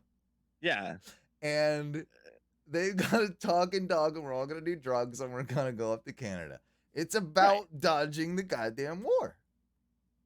You know, it does kind of make perfect sense. It does. I guess my big question that I was gonna ask, was there a final episode to Scooby-Doo? I don't know. I mean, I guess it depends how you define it, right? Because it's gone through so many iterations. Because they went, I guess if you're looking at it from like the original Scooby-Doo, there might be a final episode, but then it goes into like, they did the whole like, they've kind of imagined it and done it so many times. Okay, so I'm looking at that message might be lost by now, but I just think that might have been the original concept. So the original run of Scooby-Doo, Where Are You? It looks like the last episode is season 3, episode 16. The Beast is awake at Bottomless Lake. Oh, I wonder. We should watch that sometime and see if there's any subtext in there that tells them what is it? The Beast is in the lake. The what? The Beast is awake at Bottomless Lake. They're talking about America. They're talking about December 23rd, 1978 was the original. Yeah. Oh, but they're still mad. The war's done by then. But they're mad. Yeah. They're mad. They're mad. Well, I mean, Scooby-Doo can only. I mean, once you started running, now you're draft dodgers, and you got to keep. Yeah. Exactly. Like they're working on they want to get clean. Black rights. Oh, but they're also like they're hanging out with Black Panthers. Well, yeah, of course. They're definitely like I'm black and I'm proud. They're doing a lot of that, but they're not. But and by this point, Daphne and Fred, they've developed a bit of a drug addiction. Like they're more than just the reefer. Yeah. Scooby, Velma, Velma's even kind of over weed, but she still hangs with them because they're it's free weed. It's Shaggy's all still in it. He's on acid now. He does a bit of LSD. Oh yeah. He's tripping. It doesn't really help them projections of the monsters and everything. No. But he does a lot of mushrooms, and then I think coke for probably Fred and Daphne probably get a little bit of a little cocaine habit, Well, and that's why they go off alone, because sharing coke with 2 people is way different than sharing coke yeah. with 5 They do people. coke and they fuck like rabbit. They fuck hard, Real quick, just but bam. good fuck though, like Oh yeah, yeah.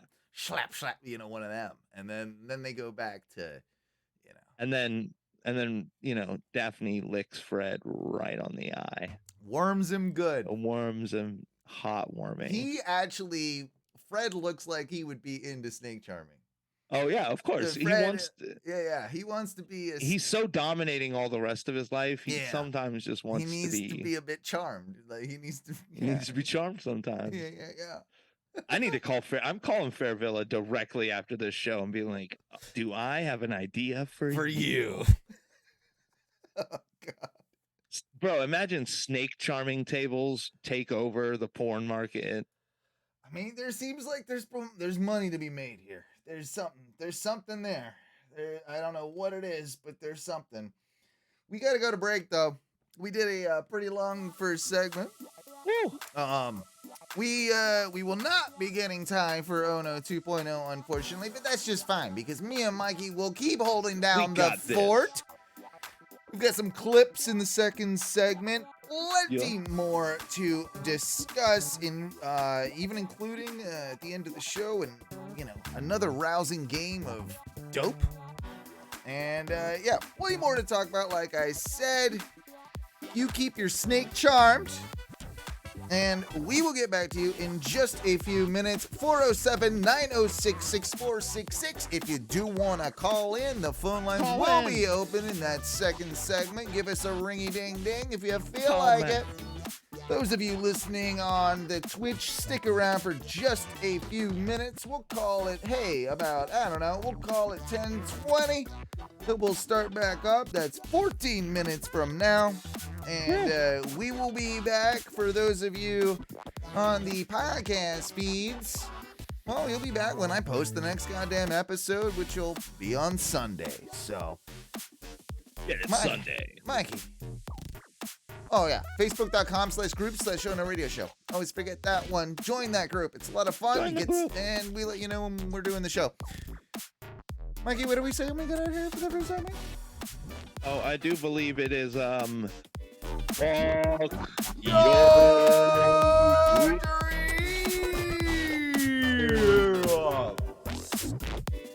See you in just a few. Love you. Like your dreams.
Yes, welcome back to your second dose of Oh No Radio Show for the week. This is what we call Oh No. What do we call it?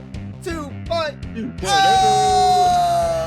And yeah, it's myself and Mikey B lurking, just doing what we're doing, hanging out over here on the Oh No Radio Show. No Ty tonight because his dad was puking black blood. And he had to take care of those situations. I think Ty said he said something about I gotta go shovel right now. I think he was having to go shovel the snowy black bloody driveway. And yeah, but here's what I'm curious about is like he made it sound like this was not a usual Ty chore, right? Like that he was having to do, because dad was in hospital, he was having to do a dad chore. And I feel like, Ty, you probably should have been doing this chore this whole time. This whole time. Your dad's out there like scraping the driveway, fucking shoveling the driveway. Your dad, come on, man. Like, now I feel, am I wrong, Mike? Like, I feel like... No, well, I mean, I think we both feel like Ty should be doing a little bit more. Just a tad? Just a yeah, little? like, he should definitely be doing just a wee bit more, man. And I mean, we're not saying a lot. Not saying a whole lot. Well, what I know is going to happen is now, like, Ty has assumed the... I'm the man of the house role, like now that because dad has he's really gonna hold down the house with all that factory money he's got. No. Might have to say he might have to sell those headphones. He will not. He will do none of those things. None of the good parts about it. But what he will do is he's like, hey, I picked you up from the hospital, Dad. I drove you around to get your medications. Mind filling my tank up? And I feel like he's gonna use this to his advantage, so that I shovel the driveway. Like, come on, like, give me allowance money or something. Like, where's my chore money? Yeah. I think Ty probably does get like chore money. Like, I think he probably does. I would hope that his parents are just like, hey, man, do this shit or your ass is out in the snow. Get fucked. I think they probably... I want to know, like, what if deep down... Okay, Mike, what if behind the scenes his parents have, like, a board in their bedroom, right, that Ty doesn't get to see, and it's like... It's like points, like Mario, like he gets like, all right, he's on a sliding scale. Yeah, he's on a sliding scale. He did this today, so he goes up 2 points. He did like, he mowed the lawn, he gets a point, and then. But if he hits the red, we gotta have the talk about. Yeah. Getting out. Yeah, I feel like that scale probably exists. Like, even if it's not a physical thing, it exists in their brains. I feel like it's got to exist at least there, right? No, I'm gonna 100% say that the reason Ty's dad is vomiting black blood is probably because of this list. Yeah, because of the list. He has to think about all this stuff. He has to keep a constant tally of the list, man, and that's why he's out there vomiting blackness into the streets. I feel you. No, I think you're probably right. So, Owen, go ahead. Can I bring something up that I heard this week that I think is highly disturbing? So I've finally gotten onto the Reddit. Mm-hmm. Yeah. Started cruising the Reddit. I've been on there for a few years now, man. I'm in. Holy shit! Is this place a lawless waste? My God. It depends where you are and where you're hanging out, but yeah. So I fell down this weird Reddit hole of So did you know, Owen, that there is apparently a contingency of gentlemen out in the world who, through whatever deep-seated homophobia they hold on to, will not allow them to wipe their own ass properly What? because it's too close to putting a finger in their butt. And what forum is this on? What subreddit is this that you found this on? I stuck it into my like regular note, like my little notepad. I'm trying. Oh shit! I'll have to look this up. But basically, it was women. Like it surfaced through women complaining about having to clean the shit stains out of their like grown husband's underwear. Oh wow. Um, and when confronted They say about this, they don't like to wipe properly because it's too close to the it's butthole. gay. It's gay to get too close to the butthole. What do you think they probably don't do any better in the shower then, right? Like they're not I mean, they're putting is if you're not gonna wipe your butt, is spreading your butt cheeks to let the water in? That sounds kind of gay, right? I do kind of like that we can start maybe as a society shaming like because we've all smelt somebody that smells like butthole. We just Mhm. like we're like, oh, you're a homophobe. You smell like buttholes. Like any homophobe, you're like, yeah, I can tell you don't wipe right because you smell like buttholes.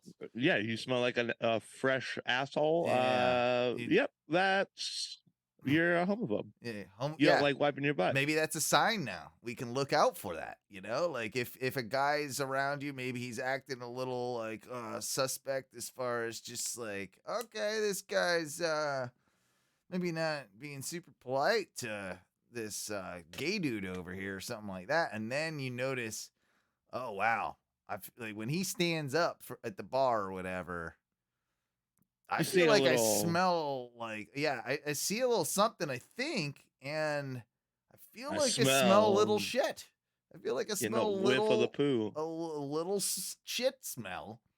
You'll know that Well, that guy is likely homophobe. a homophobe. Uh, there you go. The Yeah, lessons you learn on Oh No. yeah. Um, it's just so.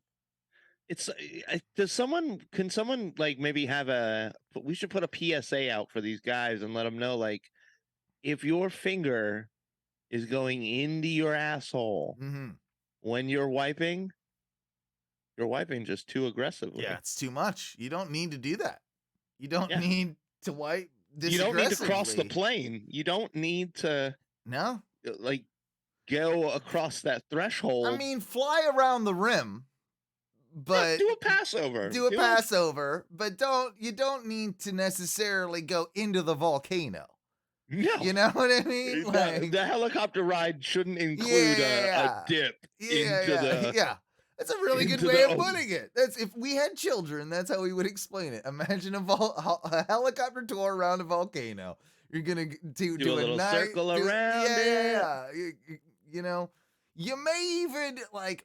I actually know I shouldn't do that with a helicopter. Now that I Don't think dive about it, bomb. Do yeah. not dive bomb the Well, you probably volcano shouldn't like opening. with butt wiping. It's okay to fly straight over, but with a volcano, I think I don't think that's a good idea. I think like Yeah. that, like with the hot air and stuff, I think your thing just crashes. Yeah, And then, it won't create lift. oh, we're getting questions. Bunch or fold. Um, it, I used to be more of a folder when I was younger. I've turned into an animal buncher. Over the years, I'm a bunch of maniac. Okay, so It here's my issue with this like bunch or fold. And hello, by the way, Crystal. Thank you for joining us yeah, in yeah, the chat. We appreciate it. yeah. Um, so in the bunch or fold, I think it entirely depends upon the deuce. It does. I mean, yeah. If you get a really fudgy deuce, I feel like I will fold so that because I know I'm going to be taking extra wipes on a really fudgy one. No, You're see, going to be wiping a bunch, so I'll do the okay, extra yeah. fold. If it's all right, yeah. If it's But one of if I feel those, like it's going to be like a pretty clean, like maybe a one wiper, that's a buncher I'll, for you. I'll bunch it because then I can apply that pressure and like Oh no, I've had Oh, to bunch because of a diarrhea type situation where it's all oh over the my. ass cheeks, so you need a big bunch. There is no folding in this scenario. We need to get a lot in a large area. We've got a bunch and use a lot. And yes, that You is never like you never just hit like a the mummy tip. hand. Money, You no, I'm not. mummy hand the No, tip and then you no. well that's when it's a diarrhea, I mummy hand the tip Okay. and then go full panel like broad face through the canyon. You pointed that as if you were gonna slap it into your face, and that like I don't think you should do that. Yeah, I That is go a broadside into the canyon, okay. fly over the Fly volcano. over the volcano into the canyon first, Yeah. and because it might have gone up into the canyon, is what you're Yeah, I go to saying. the canyon Yeah, mouth at the top of the canyon and I wipe all the way. it's been a while since I had a canyon situation, but I've had a canyon situation, Oh, a canyon blowout? and that's not a good time. Oh no. Especially it's so bad if it's at work and it's at the beginning of your day. And Oh, but and then you also if because you now you're a okay. homophobe. Now you smell Well, like yeah. shit, and Now you're a now you're a homophobe all homophobe all day. day. God No, damn it! okay, so what sucks is occasionally when I was doing a lot more of the drinking, so that first poop in the morning would be Oh, yeah, yeah. real explosive. Well, sometimes there's the plug, and then you get that one out, and then later, like yeah, like then you get that one. Yeah, yeah, yeah. That happens too. Um, so I'd wake up late and not have enough time to really do my morning ritual. Bro, if you have a nasty, gross, like alcohol poop, At and then work, you got to work a shift, yeah, I it feel like you sucks. get extra sweaty. Oh, it does. It's and the You sweat. You don't know if you're mud wiping off ass too. sweat or mud ass from your back, like kind of like your canyon. You know, Yeah. like you don't Oh, know it's what's the because worst. it's all greasy, sweaty, like just oh, it's yeah. I've been Speaking of there. what, I've been there. Owen, It's not a fun place. It's not a fun place to be. when I'm pooping at work, because I have to wear like an undershirt and then my chef's coat, oftentimes if I have to actually poop at work, which is rare because I You try got it. not to. You take the chef. Tell me you take the chef's coat Oh, off. I take the whole. I like half Costanza. Oh, it just goes all okay. All I right. take the full shirt off, Yeah, yeah, yeah. and yeah, I'm not. That's I'm not not a fucking. bad. I get so hot when I'm shitting, Do dude. you? Yeah, you're a I start hot to shitter. heat. I start to heat up when I get Turn it up. more. I'm the lyrical gangster. Turn it up. I'm a hot shitter. Turn it up. Like I feel like that should be that you should listen. I feel like there should be a version of that for you called Hot Shitter. Honestly, I've been listening to the Shaggy Bombastic Oh the yeah, past couple that's good days. stuff. That's good stuff, man. Oh, bro, it's so Mr. good. Bombastic. Yeah. Oh yeah, it's good. Let me. Smooth. Speaking of music, dude, we had a bit of a music sort of debate unintentionally as we're posting things as our notes this week. It was funny. Um, so I'm a big fan of the band Fidlar. Apparently, you're not. Fuck it, dude. Life's a risk. Hey, man, I tell you what, I think Fidlar is a Okay, so is a it's fun band. They have some tracks that I don't love, but they've got a couple full albums that are fan fucking tastic. Their latest is actually not that great. And yeah, like they've got some good stuff, they've got some bad stuff, but they've got this they released a cover of Tom Petty's Free Fallin'. And okay. and are you I a like a Tom Petty. I'm a Tom Petty so fan. you're a Petty guy? I like Tom Petty. All Yes, right, all right, and that's what have you. So you've not heard this yet, I'm guessing. I have not. Okay, just an explanation. I don't honestly hate Fiddler. I've never really listened to too much of them.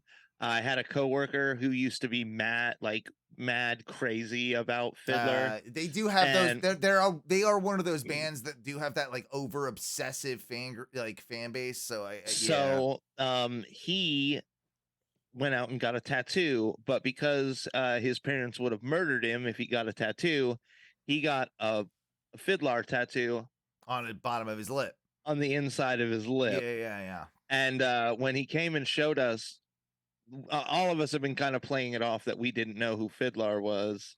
And he went and got this tattoo and showed us, and we're like, I told him, like, hey guys, just tell Anthony that you all listen to Fidlar. They're cool. And They're Fidlar fucking sucks. Oh man. And then we ragged him him for like a day or two That's mean. about. Oh, that's mean. Oh, I love you, Anthony. I'm sorry, buddy. So I know they're not for everybody, but I did like, because people will obviously know the song Free Fallin', and like that's a hard song to cover.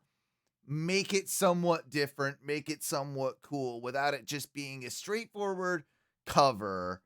You And just did it in your voice. Yeah. I think they've done a really good job, and that's why I think it's reasonable to play on this show. Hang on 2 seconds. Let me pull it up. She's a There you go. good girl, loves her mama, loves Jesus and America too. She's a good girl, crazy about Elvis, loves horses and her boyfriend too. So, at the very beginning here, they're doing exactly what you just said. It's them singing this song in their style, but It's a little surf rock. I can hear a little surf rocky in there. They're a surf so rocky type. They're a surf rocky band that gets into like the punk rock stuff. Now, that's Yeah. what's really cool about them, is they can kind of transition in their styles during a show or during a song even. I'll shut up and play more. And it's a long day, living Reseda, there's a free. It's almost like a nice update in a way, right? Yeah. And I'm a bad one, 'cause I don't even miss her. I'm a bad one for breaking her heart. All right, Owen, pause Hey. real quick. Okay. Because I'm free! Wow. I'm free falling, I'm falling! Because I'm free! I'm free falling, I'm falling! I No, love that it. was nice. That was a I love it. refreshing uptake. I will say, what's kind of nice about the way they're doing it with how clean the vocal style is. Tom Petty does kind of like draw on his words and kind of like has a little bit of that like mumble to his shit sometimes. Yeah, he goes Um, Dylan-y, if you will, sometimes. Yeah. A little free And- fall out in the new. So they make it super easy to like hear all the lyrics, by the way, clear, crisp. They're not though. Like, they definitely have changed some lyrics in this. They are Well, si- they I are meant for that singing. intro. I'm a good one for breaking her. Like, no, that's good boy. I'm a good boy because I don't even miss her. I'm a bad boy for breaking her heart. Yeah. Like that, they sing that as I'm a bad one. I'm a Okay. bad like so. I don't know if that's just. Free falling and I'm free falling and I'm free falling and I'm free falling. Holding vampires, living in Runyon, move west down Ventura Boulevard. I'm gonna free fall out into nothing. Gonna leave this world for a while. Did you know that was the lyric? They acknowledge there, like, Did you know that was a lyric? like no, it wasn't. Because I'm free! I'm free falling, I'm falling!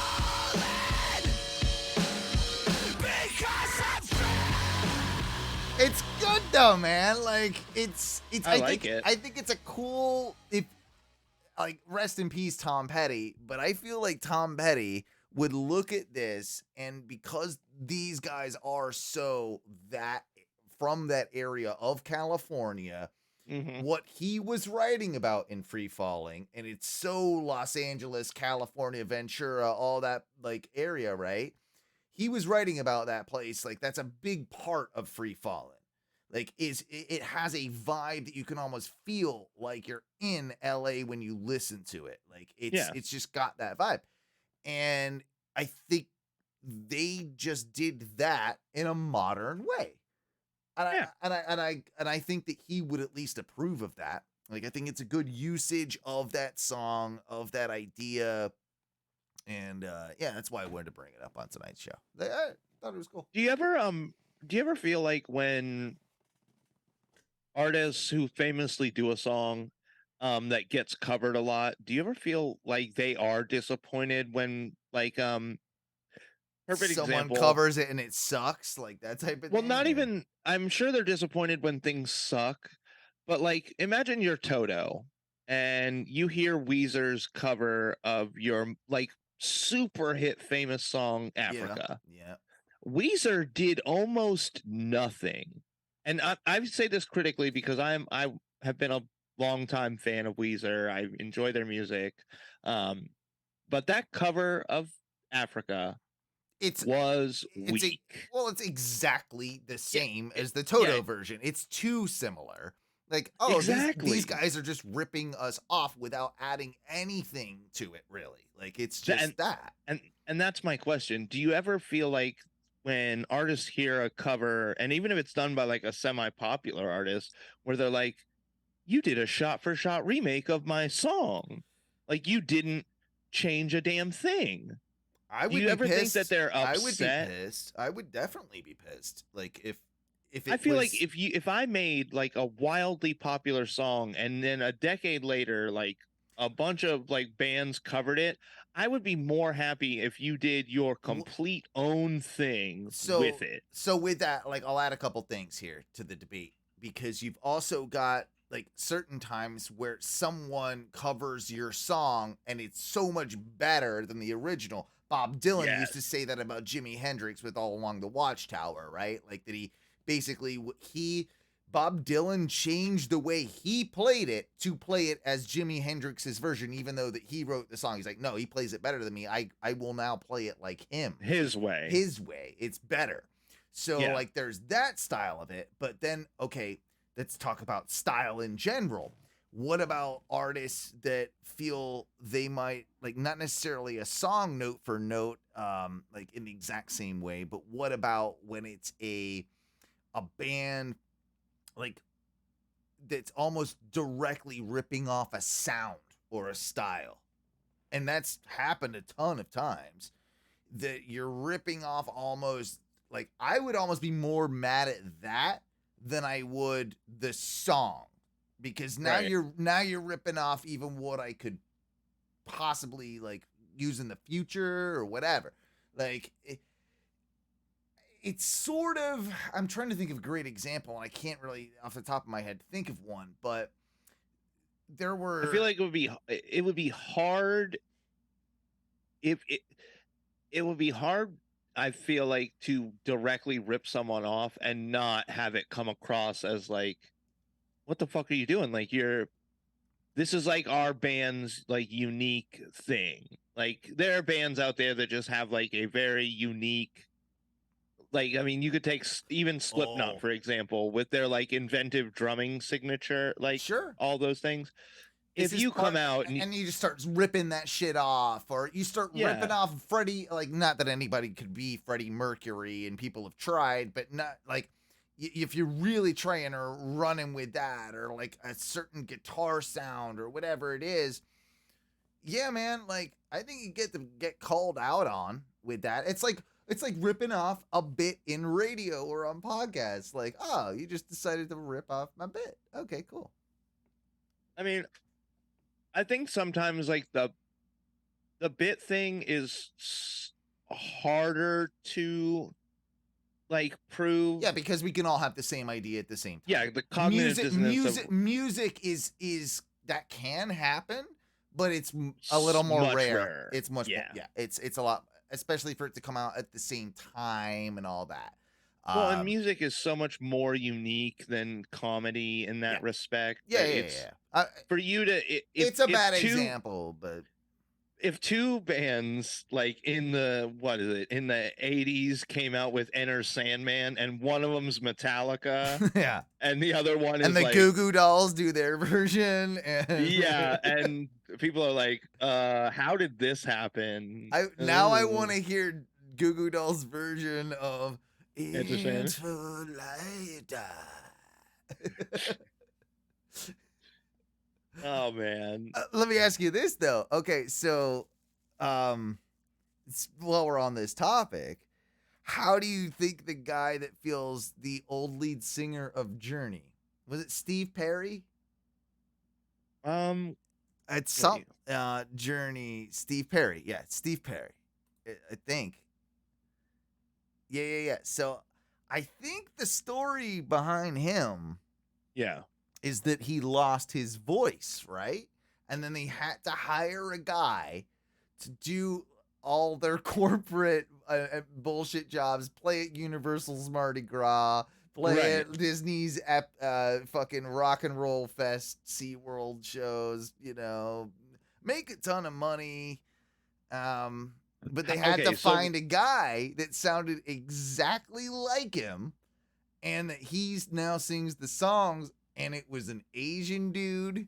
I remember it was an Asian dude, and like I know Steve Perry was like, yeah, man, I can't sing anymore. I give him my total blessing. But deep down, right? Deep down, I hope deep down Steve Perry goes, all right, they're gonna keep writing me checks. Nice.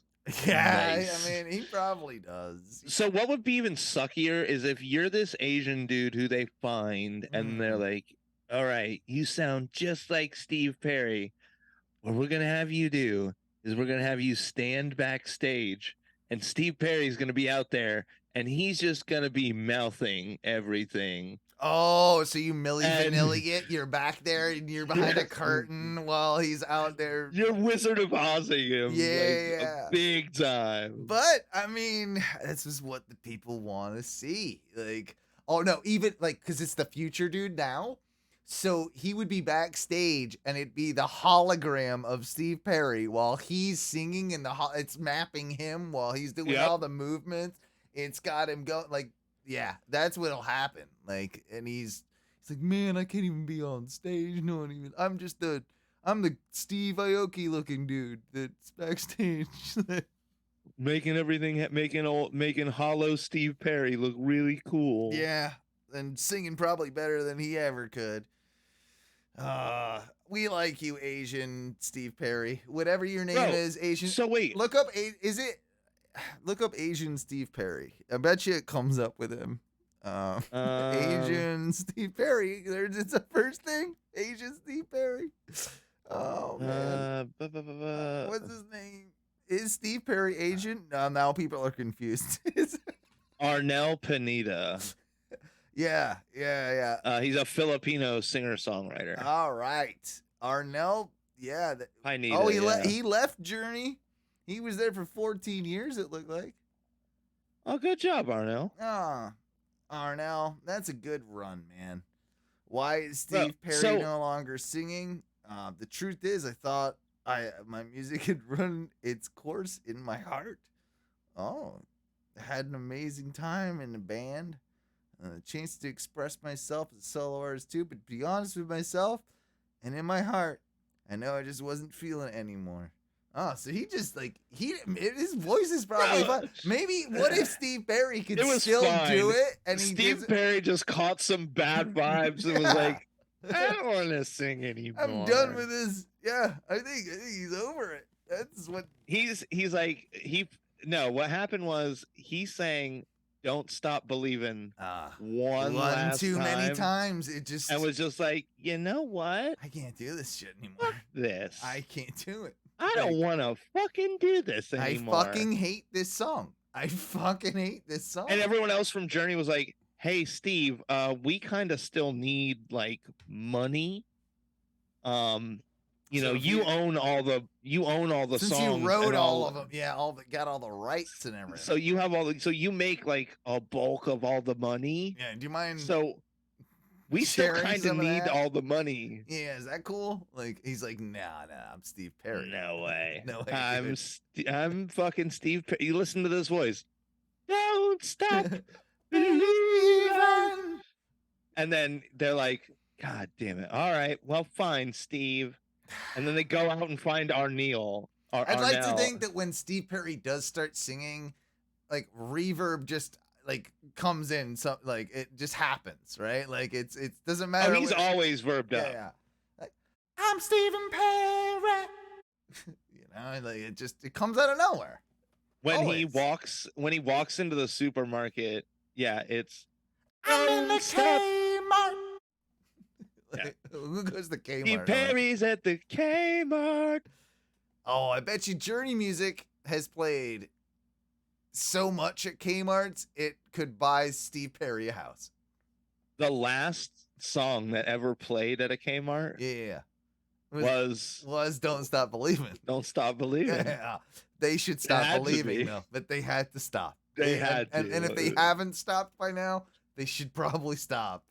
Again, I'm gonna look Is directly there a into guy the camera. out there? Is there a guy out there that still thinks that Kmart might come back? Do you think that guy exists?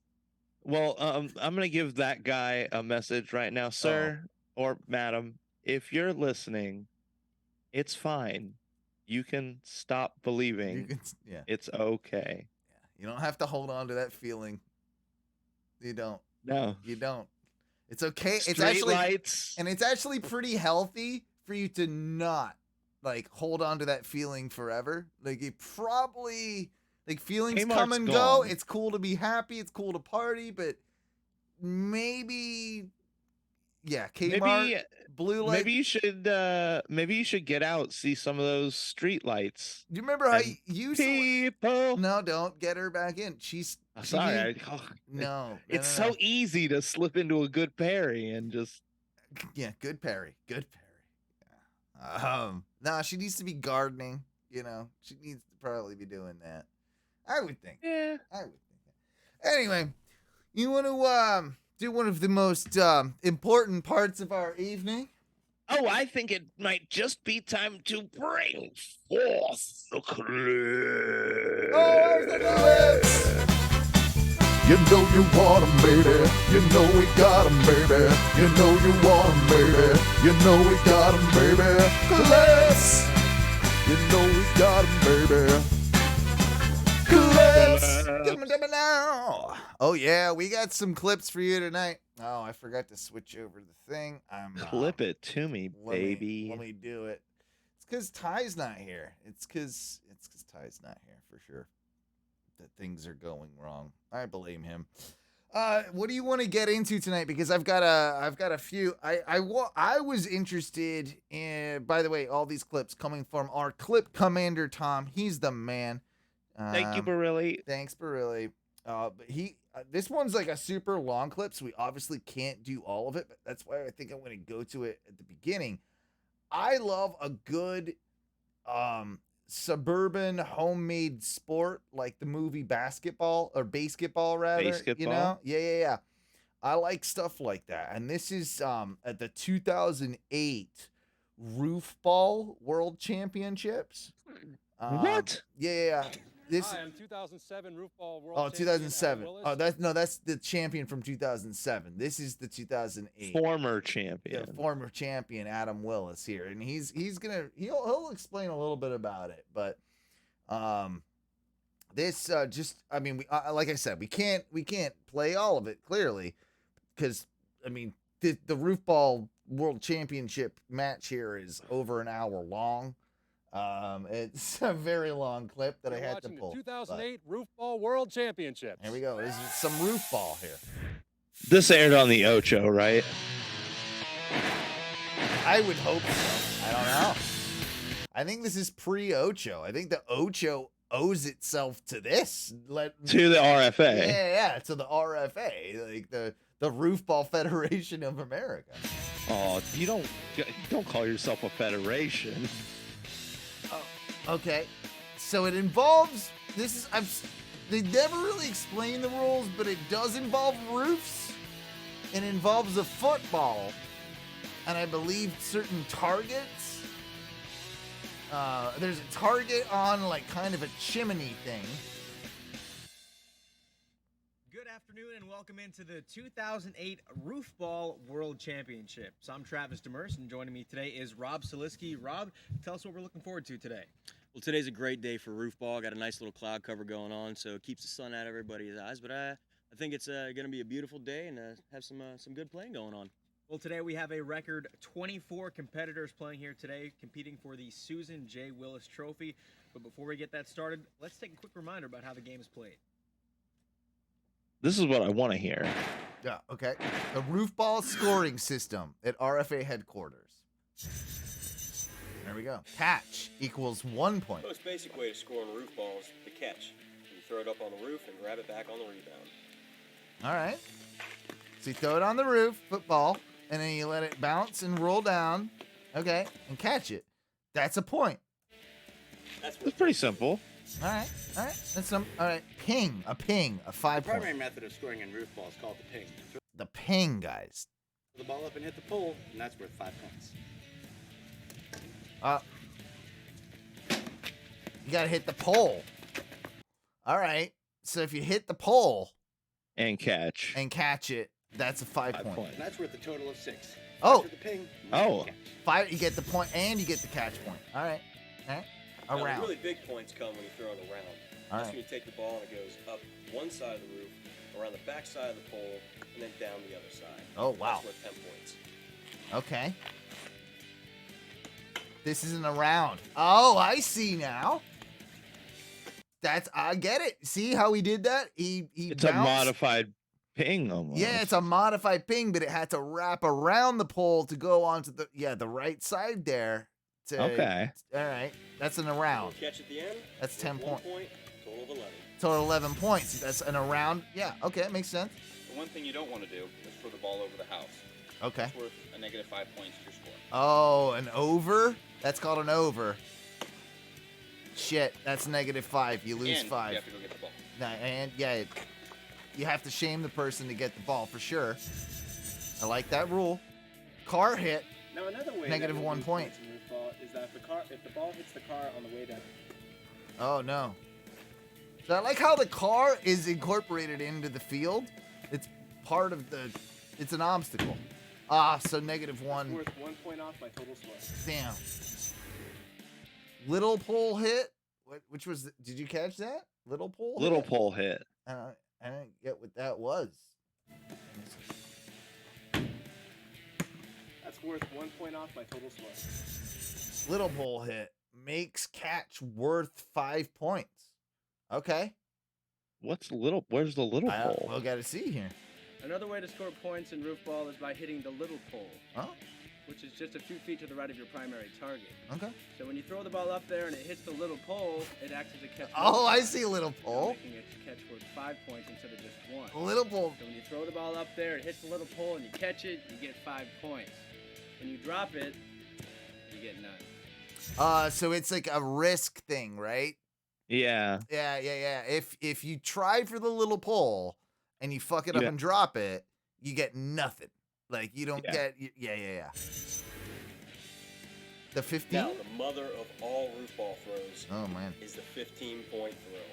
That's when you throw it around the pole, Wow. up one side, back to the other, hits the catch multiplier. Damn. You gotta grab it at the end. 15 points on the scoreboard. I saw it. That's a good. Wow. Each player gets 10 throws in a game, and there are 3 players in each game, except for the championship game, which is head-to-head. We'll have 8 first-round games, with the 8 winners advancing to the next round, along with the next 4 highest scores as well. I want to play this so bad, dude. We have to find a roof we- that's set correctly to do it. Yeah, we got a regulation, roof ball roof. We'd almost have to find if there are like regulations for the roofs that can be played on. Yeah. Oh, we got to ask them. We got to see. Wild cards. Game 1 of the first round is coming up, but first, to honor America, here's Portland's own singer-songwriter Beth Willis with our national anthem. Oh, that's good. We got a national anthem.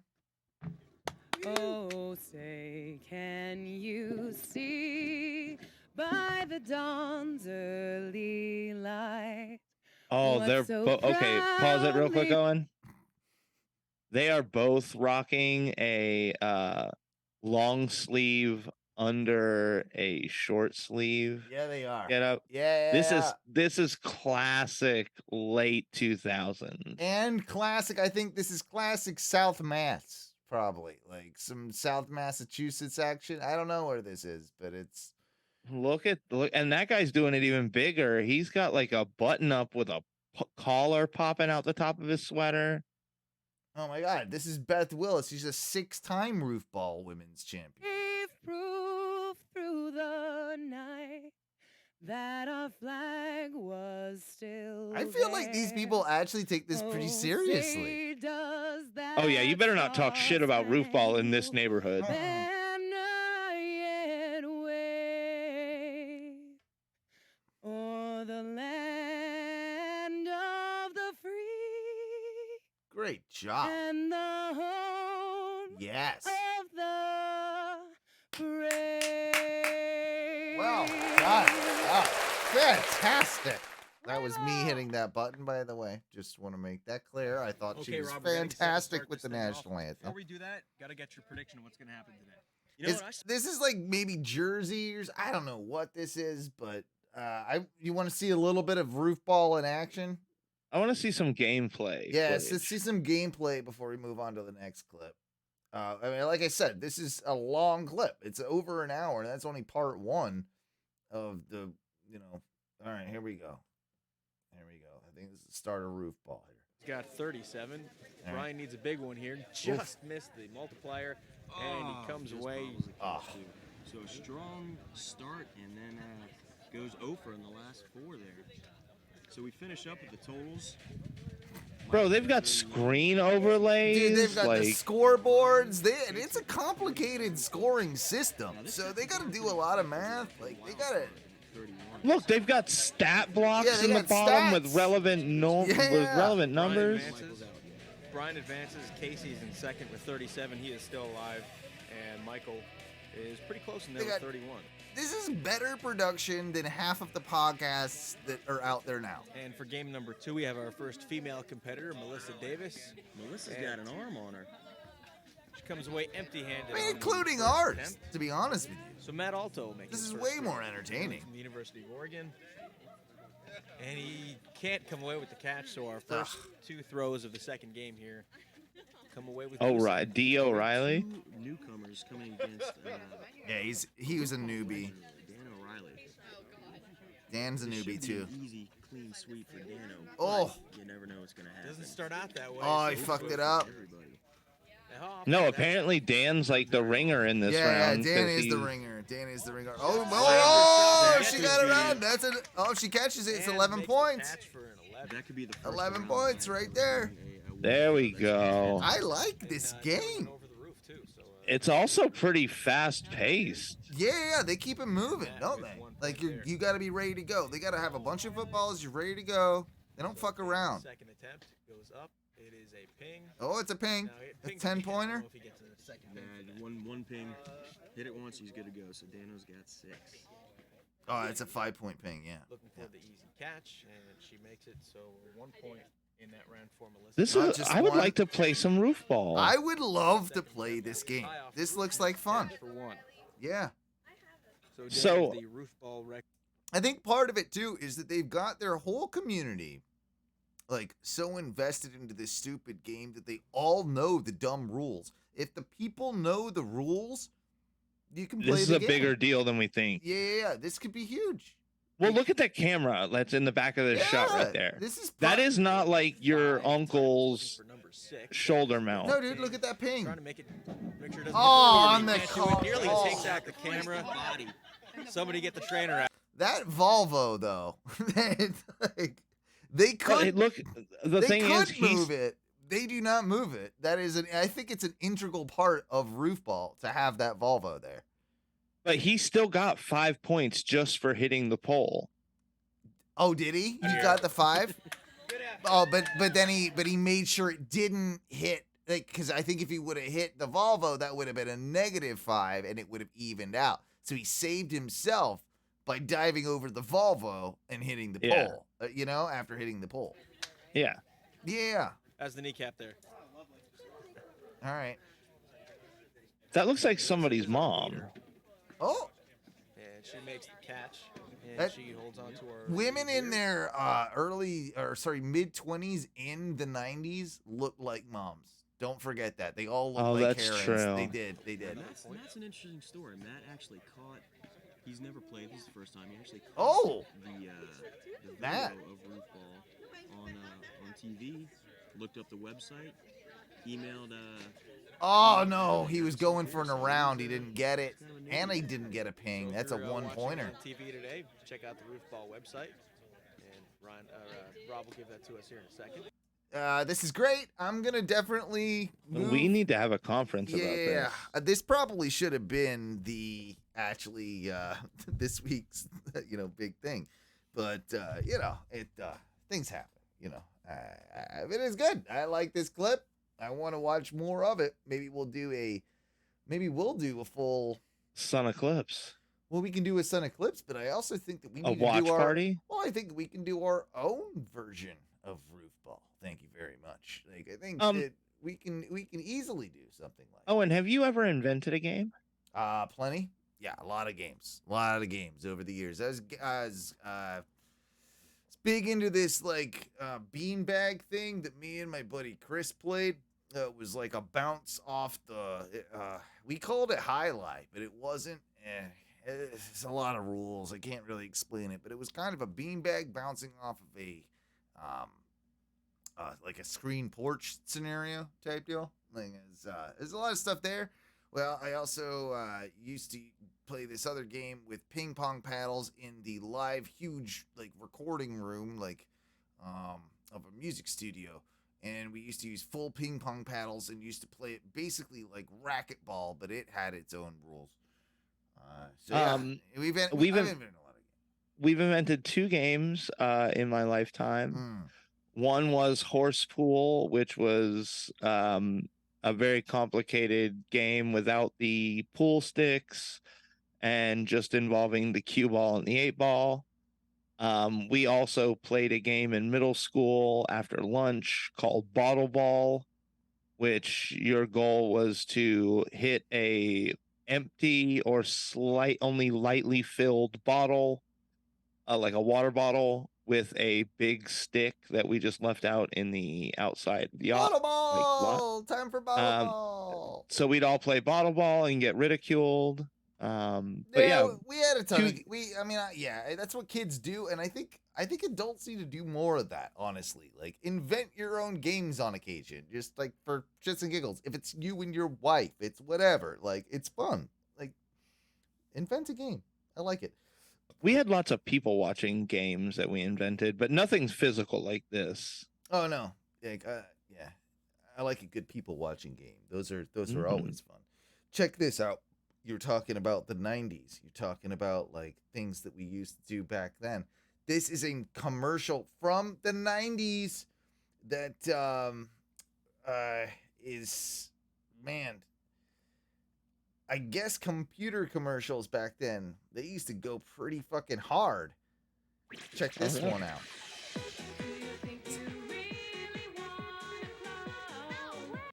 So IBM really is fucking, jazzing it up for this one.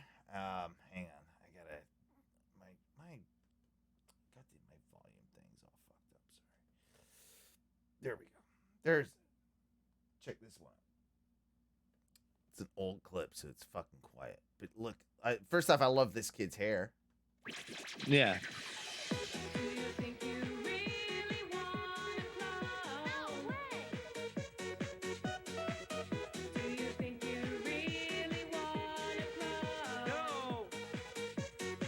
Why buy No. a no-name computer clone when you can get a genuine IBM for only $9.99 or $1 a day? It's true, just $1 a day. Your IBM PC can surf the net, download music, chat online, play games, email, balance your checkbook, watch videos, bank online, and even do some online shopping. Just $1 a day with no money down gets you all this: an 850 megahertz Intel processor, 64 meg SD RAM, 20 gig drive, CD-ROM, modem and Ethernet card, Windows ME, and 1 year free internet access with Primus Canada. The Buck a Day Company approves almost everybody who calls today, so please call the number on your screen right now. I kind of want this computer, and I kind of want to be back there to buy it. Like right now, I wanna feel the excitement of this thing coming in. Like I got my year of Primus internet. I got better. I didn't get a clone. The sad thing was, even back then, because this was probably right around the 2000s, this that was a shitty computer, and it was still $1,000. Yeah, I know. Now, Buckaday.com. I like that, but I think the biggest thing for me is just like I didn't really understand it at first, like what they were advertising with like the song with the clone thing, right? I guess it was just a popular thing back in the day too. I don't remember that term though. I don't remember there was computers that like, oh man, you gotta not like it being a knockoff and people calling it a clone or something. Like that's what they're inferring, right? Yeah, that you bought, like somebody got an IBM case and just replaced all the guts with just low grade computer Right. parts, and then you get a big piece of shit. But I don't remember that being a term. I don't know. When did you get your first computer, Owen? Acer Aspire 1990. That was the family computer, by the way. It wasn't mine, but Acer Aspire in 95. I want to say something like that. Yeah, that sounds about right. 95. I think my grandpa had a computer and was teaching us how to play with computers. Well, I was probably like 7, 8 years old. He basically had to like set everything up for us initially, and then like, here, just press this enter button and then play the game. Yeah, no, we didn't really have that. We had a personal computer. I mean, we had like gaming systems from like the Sega Master System and anything like. I mean, that's technically a computer, but now like our first like PC was this Acer Aspire. You can look them up, man. Like they were kind of hilarious looking. They were the shitty version of what the iMac became, like the original iMac. Like they have a lot of like Acer was trying to copy like a cool type of style, and yeah, like they were ridiculous. But speaking of technology, check out this technology.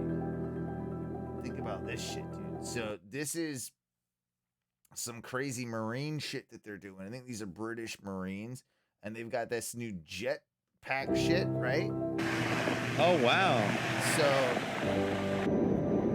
like, this is how they're boarding their like aircraft carriers or whatnot. Dude's out on a boat. They're pulling him out. He's got his jetpack thing. Look at this thing.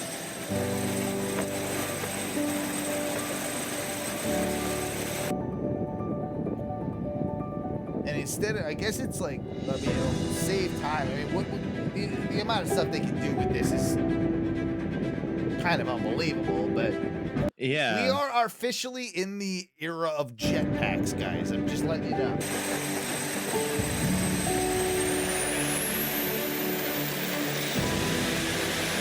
Look at this fucking shit. Look at this dude. I mean, it's Iron Man, dude.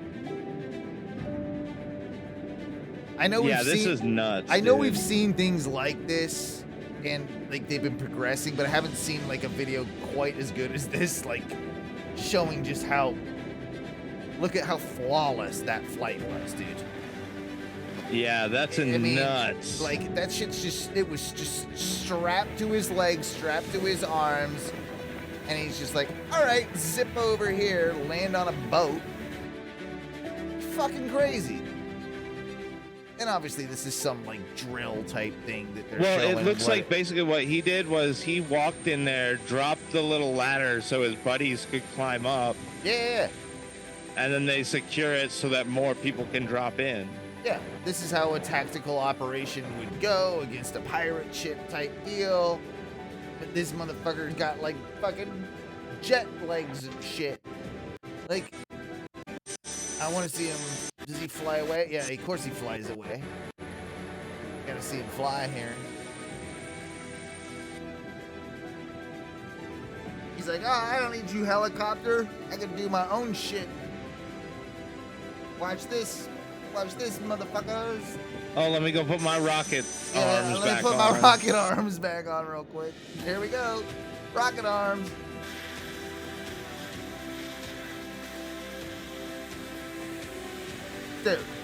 Dude, that's fucking badass.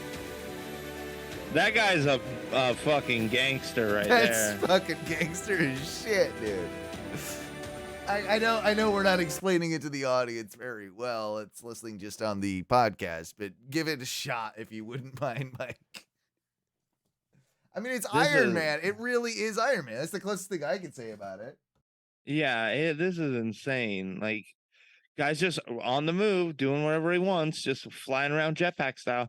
Can you imagine like 10, 15 years from now when like this guy, like when regular people are gonna like just roll right up to your, like they're gonna land right in front of the restaurant and be like, oh, sorry, I was late, guys. Yeah, Let me take off my rocket arms and put them in my little rocket holder case, and then we can get the hell in the restaurant. Dude, one thing I noticed about this, and I know that he's definitely, it does look like he is, all right, maybe I'm wrong. I don't know. I'm guessing he might not even actually be flying it. What I mean by that is that it's like drone points. You know, because you see this thing that's like almost like a stand that he has to like land. He took off and he landed from it. I'm wondering if that's like a honing point that's like your home point, right? And that and that this exercise, like on that ship, there was a homing point on that like delivered him safely. I'm not saying that you couldn't necessarily fly these things, but I don't think that he's controlling. Like, I wonder how much control he has, I guess is the question. Like, can he turn left, right? Like, or is it literally just like a drone where you send it to a position and it sends you back? Because that's the feeling I get based on this landing kind of system. Because it looks like it's sort of like he's not like he's like really controlling his landing. And granted, it's on a boat that is rocking in the water, a small boat at that. But you know, it's landing like into kind of a motion. And look at this I don't even know what you'd call that. It almost looks like a piece of exercise gear. Like it's like a tripod for a human, you know, that you kind of like land into. Like, and I just feel like that. Like, I don't know, man. It looks like he was. It's almost like it's almost handheld drone technology, and like for a human. That then delivers back to your spot. That's what I think it is. I don't know if I'm right, but I feel it's like still fucking cool. It's still amazing. I feel like he is doing it, but there might be some level of like automation. Like when you get so close to it that then it like, because drones will do that, right? Like they almost like they take off themselves, get to a certain point, then it's like now you can fly the bitch around, and then when you get like so close, it's like okay, then home, and then it just does the rest itself and lands it. Yeah, I think that's what I'm talking about. Maybe that's exactly what it is. Possibly. I think this is more just a stand to keep those things like upright. They'd probably be pretty heavy, right? Those things. But I imagine like while this is like purely a military thing right now, when this comes to the public, it'll end up being like almost like a hoverboard style thing where it's like, oh, dude, we got kids fucking just fucking flying around on these motherfuckers, just Iron Man. You know what's gonna happen. Yeah. Oh, look at them. Look at them. Once drones become a little more like everybody friendly. I feel like they're gonna get the skies are gonna be clogged with little kids and fucking drones. So that's part of it too. There's a backpack. He's got the things on his hands. He's got the back, and then there's like a backpack with like shit on the back of the backpack. Yeah. So that, yeah, and then I think he had things on. Did he have things on his legs? So it looks like there are thrusters Yeah, on the. it does look. Yeah, that's the ones on his knees. See, he's got ones on his like thighs, knees type deal. He's got something Possibly. there. I know he's got shit in the backpack, and he's got like these fuckers on his hands. Where it's like, I think the ones on his hands are for doing all the steering, basically. Yeah. But it looks like there are ones on the back of on the backpack itself, possibly. This incredible that do, technology. An amount of the lift. I don't know. This stuff, it freaks me out, but it also intrigues me completely. Oh yeah. Let's talk a little more about technology, and let's go back in the past. This is a great blast from the past. So this is something that the Air Force was trying to make called the Avrocar.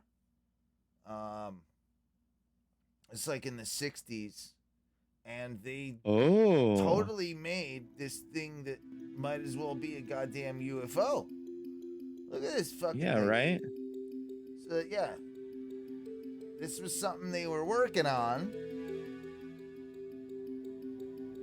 An experimental vehicle. It might hover a little better if you pulled the legs up, you dumb Yeah, shit. fucking dumbass. Working on UFOs, gotta play the cool tunes. Gotta make my YouTube video cool. Gotta play the cool tunes. Yeah, see? There you go. So it does. It looks exactly like what you would imagine a flying saucer straight up looks like. What did it say at the very beginning? Continuation test program and terrain test program. June 1st, they put this graphic up for like 60. The blink of a fucking eye. It's the U.S. Air Force. They're just fucking around. Yeah. It's 60 to 61. All right. So it's about a year-long program. And this is built what we got at the end of it. Yeah, they built this fucking thing and didn't do Oh, shit. look, the dude's out there, like, they're testing the thing, and the guy's out there just smoking a cigarette. Yeah. I wonder. Whoa. Oh, this thing sucks. Did they do this to try and disprove that, like, aliens exist and everything? It's like, yeah, we just can't. No, we built these are us. Sorry. Well, we built these guys. Yeah. Oh yeah. Let's check it out. Like, and this thing is garbage, by the way. This thing sucks. That looks like it looks like a fucking trash pile. Some redneck has this in his backyard, right? Like some redneck somewhere has that thing. Probably. I feel like there's some redneck who built their own Avro car. That's better than that. But this one is in some fucking hangar at the Air Force. Maybe. All right, let's move on then. Let's go to this guy here. I don't think I need to actually say much about this because I think he will just kind of explain it. And it's why are you doing this, bro? It's disgusting and terrifying. Blame Tom. Oh, everyone, Muscle Man 8562 coming at you. Today I'm gonna eat 20 wet cigarettes. That's a pack of cigarettes. This guy's going to eat a pack, full 20 cigarettes. I'd almost prefer you just smoke 20 cigarettes. He's gonna eat them and lit cigarettes at that. All at the same time. At the same time. You might as well just gut it, right? You might as well just gut it. They call it sheening that when you Charlie Sheen. This guy's definitely not on drugs, for sure. Definitely not. Sheening it when you smoke more than one cigarette. Sheen. In this case. Remember when Charlie Sheen was a thing? 10 times sheening it. And gutting it. And chugging it. Okay. Oh, yes. Look how beautiful these look. Turn into This is a serial killer, right? Like this guy. This guy definitely has mental issues. Yeah. A pretty bad habit into a good habit, you know? Okay. That's the way you gotta do it. Right. Sure. You gotta know when to singe it. Okay. Got a lighter here. Gonna light. Let's see, how am I gonna light all these fuckers up? I'm glad he thought about it. Glad he really thought about it. With nothing. Oh, that's a shit lighter. Yeah. But this cheap ass lighter. There we go. Yeah, he got a crack lighter because he knows it got that. He needs big, a flame. He needs that big flame. Yeah. How am I gonna fit all these in my damn mouth? That's what she said. You made a dick joke there. Sounds good. I've never done this before, so bear with me. Bear with me. I'm glad we're filming the first attempt. Maybe I'll just do them a few at a time. Maybe you'll do a few at a time. Changing your mind now? Okay. Okay. We'll just.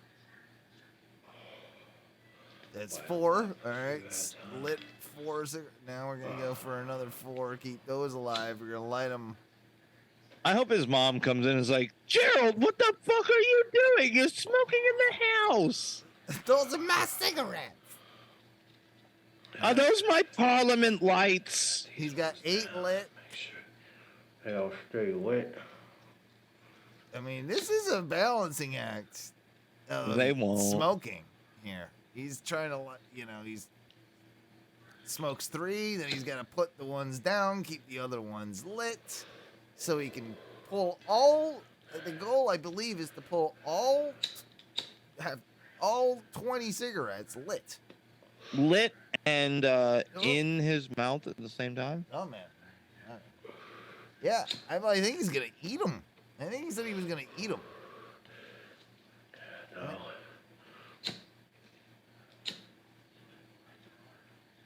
I mean, it's a good. They should, what's that truth, the anti-nicotine thing? Those guys, the truth. If this makes you not want to smoke cigarettes, I wouldn't blame you. Yeah, exactly. I feel like they should just air this. Like this.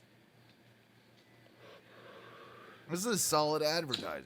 This is what happens when you smoke too many cigarettes. Yeah. And well, that's all of them. Okay, how are you gonna? All right, now he's stuffing all these lit cigarettes in, trying to stuff them in his mouth. Oh God. God. This guy's a fucking psychopath. This guy's an animal. I don't.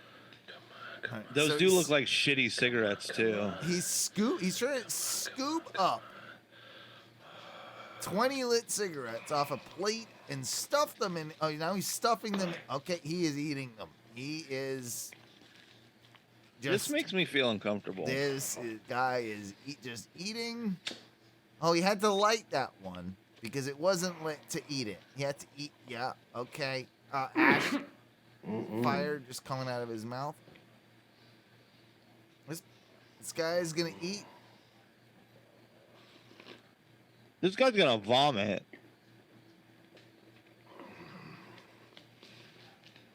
Lit why? Well, they're not lit if you wash them down with water, you fuck. I mean, I'm skipping through, but I can't do it. He's lighting them, he's drinking them, he's smoking them, he's. God, he's got 4 left. Yeah, damn hooker. You know? I'm sorry, man. I don't know. I cannot relate to any bit of this. You're a crazy person. Who was this for? Don't forget to give this video a thumbs up. Never in my life will I thumbs up this video, you insane person. That's I guess what it was for. You found your answer there. So do you like this guy or that guy more? Hey, what's up, everyone? My name is Swanee. What you're going to see today is a typical day in my life on the farm, what I do for work, and what I do for my workouts. So typically, I wake up around 11, 11:30, try to get myself like 13, 14 hours of sleep at least. 12 is my absolute minimum. First thing. This guy is What? this guy is a I think you call them meatheads. He's a bodybuilder. Yeah, he's a bodybuilder. He gets 12, 13 hours of sleep. He lives on a weed farm and he works out. Do you want to hang out with this guy or the guy that eats cigarettes, Mike? This guy. Pop in a This can of guy. dip, get up, get going. I don't drink coffee. Coffee is just weakness. I Okay. don't put anything weak in my body. Coffee's does not weakness. happen. No, okay. Get up, get out in the sun as quick as I can. Get some of that vitamin D on my body. Yeah. Super important to get some sun every day. Live in a Winnebago with a deck, a permanent Winnebago. Then I just leave a joint out on the table for myself. Yeah. All the time. I got a vintage Pepsi machine next to me. Jay, spark it up. Yeah. Breathe deep. Yeah. Give my lungs a little bit of training first thing. Look to the sun, give thanks, and then hit some push-ups. Time for push-ups. Try to hit After about the J. 100 of these at least. 200 if I'm feeling real good. 200 push-ups. Doing that lung training the whole time. Okay, cool. I believe it's important to strengthen your lungs just like they're a muscle, any other muscle in your body. Yeah, strengthen After I do your my lungs. push-ups, I'm always so fired That's up why to I'm go look at- damaging them with smoke. Yeah. It does seem a little counterproductive and hypocritical. Not gonna lie. my girls. So I sprint. Good sprint, bro. I literally can't get to them fast enough. Okay. Pop into my first creenie, say hi to my babies. This is how I start every day. Oh yeah, guys. Good morning, ladies. Go check. Every plant gets touched. I think Every plant he gets- was trying to give us a swerve there. Was he not? He was saying like, "Oh, I can't wait to like run See down my ladies. see my ladies." But then they threw the dogs out. Like we thought it was like he was talking about his dogs or whatever. Not even a Then- dog. But nah, that's not what he's talking about. He's talking about his ladies. He's talking about his female marijuana plants. Is I believe what he's talking about. That's what I think he's doing. It's incorporated into my workout, as you will see. Oh, now I'm getting in my weed I workout. like talking to them. It's pretty lonely out here on the hill, so they're like my friends. Yeah. This You're guy, about to see me pick up Martha right now. I'd like to see this guy hang out. Like instead of us hanging out with either one of them, I'd like to see this guy like hang out with the cigarette. The guy eating cigarettes? Yeah. I'd like to see what. I don't think he could. He'd be like, Yeah. I don't put anything weak in my body. He would- Eating cigarettes is weak. He would be visibly, or just like he would be repulsed by him. Like he wouldn't. I don't think he'd be able Yeah. to do it.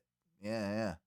But also, the cigarette guy would be like, "Fuck you too, you fucking douche." Like, Do you have any cigarettes? I'm so hungry right is there an now. ashtray around here? I'm fucking starving. Morning, beautiful. So after greeting all my ladies in the morning, I individually give them attention. Oh. Every single plant on my property gets picked up. And I use it to exercise with because I think it's important. I think the plants vibe off what you're doing. And the more you move them around and touch them, the more vigorous Nope, they don't. become. No, it's There's kind no of like weakness on my farm. not- Not even my plants are allowed it's to not be really. weak. It's not really what they say about that. This guy picks up every potted plant and shakes it around while doing his curls. Hold on. I don't think that's a good thing. I don't think that's a good thing for the plant. I think you need to let some plants. You just Just need chill. They just leave them the fuck alone. Like that's the best thing that you need to do with like you water them, you look at, but you don't pick them up and shake them around. Break So up their it- root system that way. It also looks like he tried to make it look like, oh, I get up out of my Winnebago. It looks like you have a fucking like double house right the fuck there. So Like- I feel like that's someone else's property. Like and that he's there tending to the plants and lives in the Winnebago. Like, I don't think he owns any Like a of this. fucking loser. Yeah, this guy's probably over exaggerating what he's doing here. Hey, baby. So with this exercise, you're going to see me turning that pinky over at the top, really working the peak of the bicep. You want to turn that pinky in to your body at the very top of the exercise. So squeeze hard. We don't and that peak have pops out. plants to lift like that, bro. Like, if you I don't have 500 weed plants that I Yeah. gotta pick up every day. Yeah, I don't gotta do that. This guy he picks up a lot of weed plants. He chops a lot of wood. Look at him. Oh, there's this thing. Oh, he showered. Look at sexy man. He's taking an outdoor shower. Oh, look at me. I dig. I do a lot of wheelbarrowing. Oh, and then when I find the time, I do an extra little bit of a workout here on the Over here on my chairs. chair, my Yeah. Adirondack chairs. Yeah. And then check Everybody's out. good. Whenever I go into the goat cage, Yeah, I go into I the goat like to cage. give him a stare down, remind him who the real goat is. Yeah. Pump up some iron, remind them the goats who the real goat is. Pump up some iron with some goats. Really show dominance over these goats that I Yeah. own and keep penned in. Then I stand in front of this dumb shit. Human beings every single day. I spent 8 years of my 20s isolated on the mountain with limited contact with humans. Doesn't show at all. Now I'm very blessed to have these friends and get this interaction every day. They keep me normal and I keep them buff. Yeah, Makes you're us all totally happy. not like a weird Yeah. fucking sociopath who lived Yeah. up in the woods alone. Totally normal, like guy that lives in alone and just works out and stuff. And yeah, totally normal. I haven't let it take over my personality or anything like that. And then I'm just Not gonna go slightly. smoke some weed and fucking swim in a river, I guess. That's what I do. That's what I do. You guys have been great. I really Have we? appreciate you putting my story out there for the world so that other people can see what it's like to be a farmer and be in shape. Cool. Good story. Good story. Good story, Also, bro. Owen, Good story. you know, when he turned that script in originally, it wasn't be a farmer and be in shape. It was, it's good to know that you can follow me being in shape. No, like, hey man, that comes off really narcissistic, and you've already been yeah. pretty heavy-handed with that. We might want to pull back on that one a little bit. Yeah, right here at the end, be a little humble, bro. Just the tiniest little bit. If you don't mind. Anyway, that was Clips. Clips! You know you want 'em, baby. You know we got 'em, baby. You know you want 'em, baby. You know we got 'em, baby. Clips! You know we got 'em, baby. Clips! Yeah, that was pretty strong Clips, if you ask me. I mean, I'd give that an 8.3 all day, maybe 8.5. I don't know. I might go that high. I found a lot of good in that Clips. I like that Clips. Tom, 8.7. 8.7, high Clips rating right there. There's a lot High of gold Clips in there. rating. Really was. Before we close out this show for the evening, because we have been going pretty long, I wanted to ask you. Mm-hmm. So you got two options. You can either go on a 5-minute trip to space, or you could have any front row ticket to any show that you want to see alive, right? You can't go like dead things that are past. But I only get 5 minutes in. You get Are we 5 talking like minutes. low orbit or full on? You're doing kind of ISS. like Virgin Galactic flight. Bro. Oh, man. Because that's not even real space, dude. I mean, he says it is. Talk to Richard Branson about that one. Oh, talk to the rich guy? Yeah, fuck that guy. Concert. Fuck space. Ain't nothing out there. What am I gonna? Oh, That's what I'm nobody saying. gives a fuck. That's kind of what I'm saying. Like, I understand if I was like super rich, but I feel like most of these rich people that do like space tourism, I guarantee you they haven't done everything there is to do on Earth. Yeah, I definitely haven't seen enough of the planet that I live on before that I'm like, to hell with this dirt need ball. to I want to get the go. fuck out of here. But snake charming in space, however, is Are you talking about a 0G snake charm? zero G snake charm is exactly what I'm talking about. Like, Wait, if you have a big enough dick, could it charm its own way out there in space? I think so. I think it can charm its own way as long as the music's playing.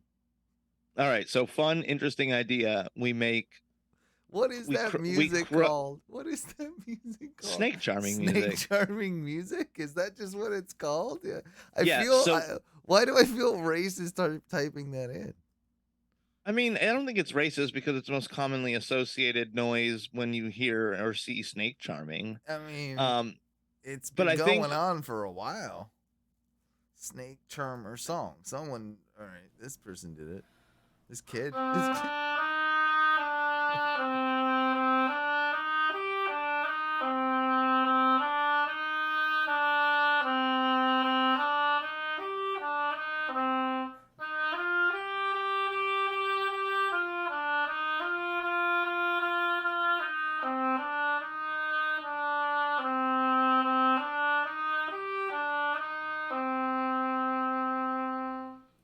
Rock fucking hard right now. Rock fucking hard. Oh yeah. Oh, no charming needed. No. That's all I needed. This snake's fully out of the basket. Yeah. Oh, and so what I say we do is we make once the hashtag snake charming really catches hold, we make little crochet like dick baskets that when you get hard, your dick just kind of like pops out of the basket. Oh, so it goes over first, like it's and then it comes through the basket, and then yeah. I think we could even do cock socks where we could put like different like animals, like Different snakes. different snakes. Yeah, I mean maybe it's a cobra, maybe it's a black mamba this time. You know. Oh, that is a big one. That's a big one. Those are usually So I heard.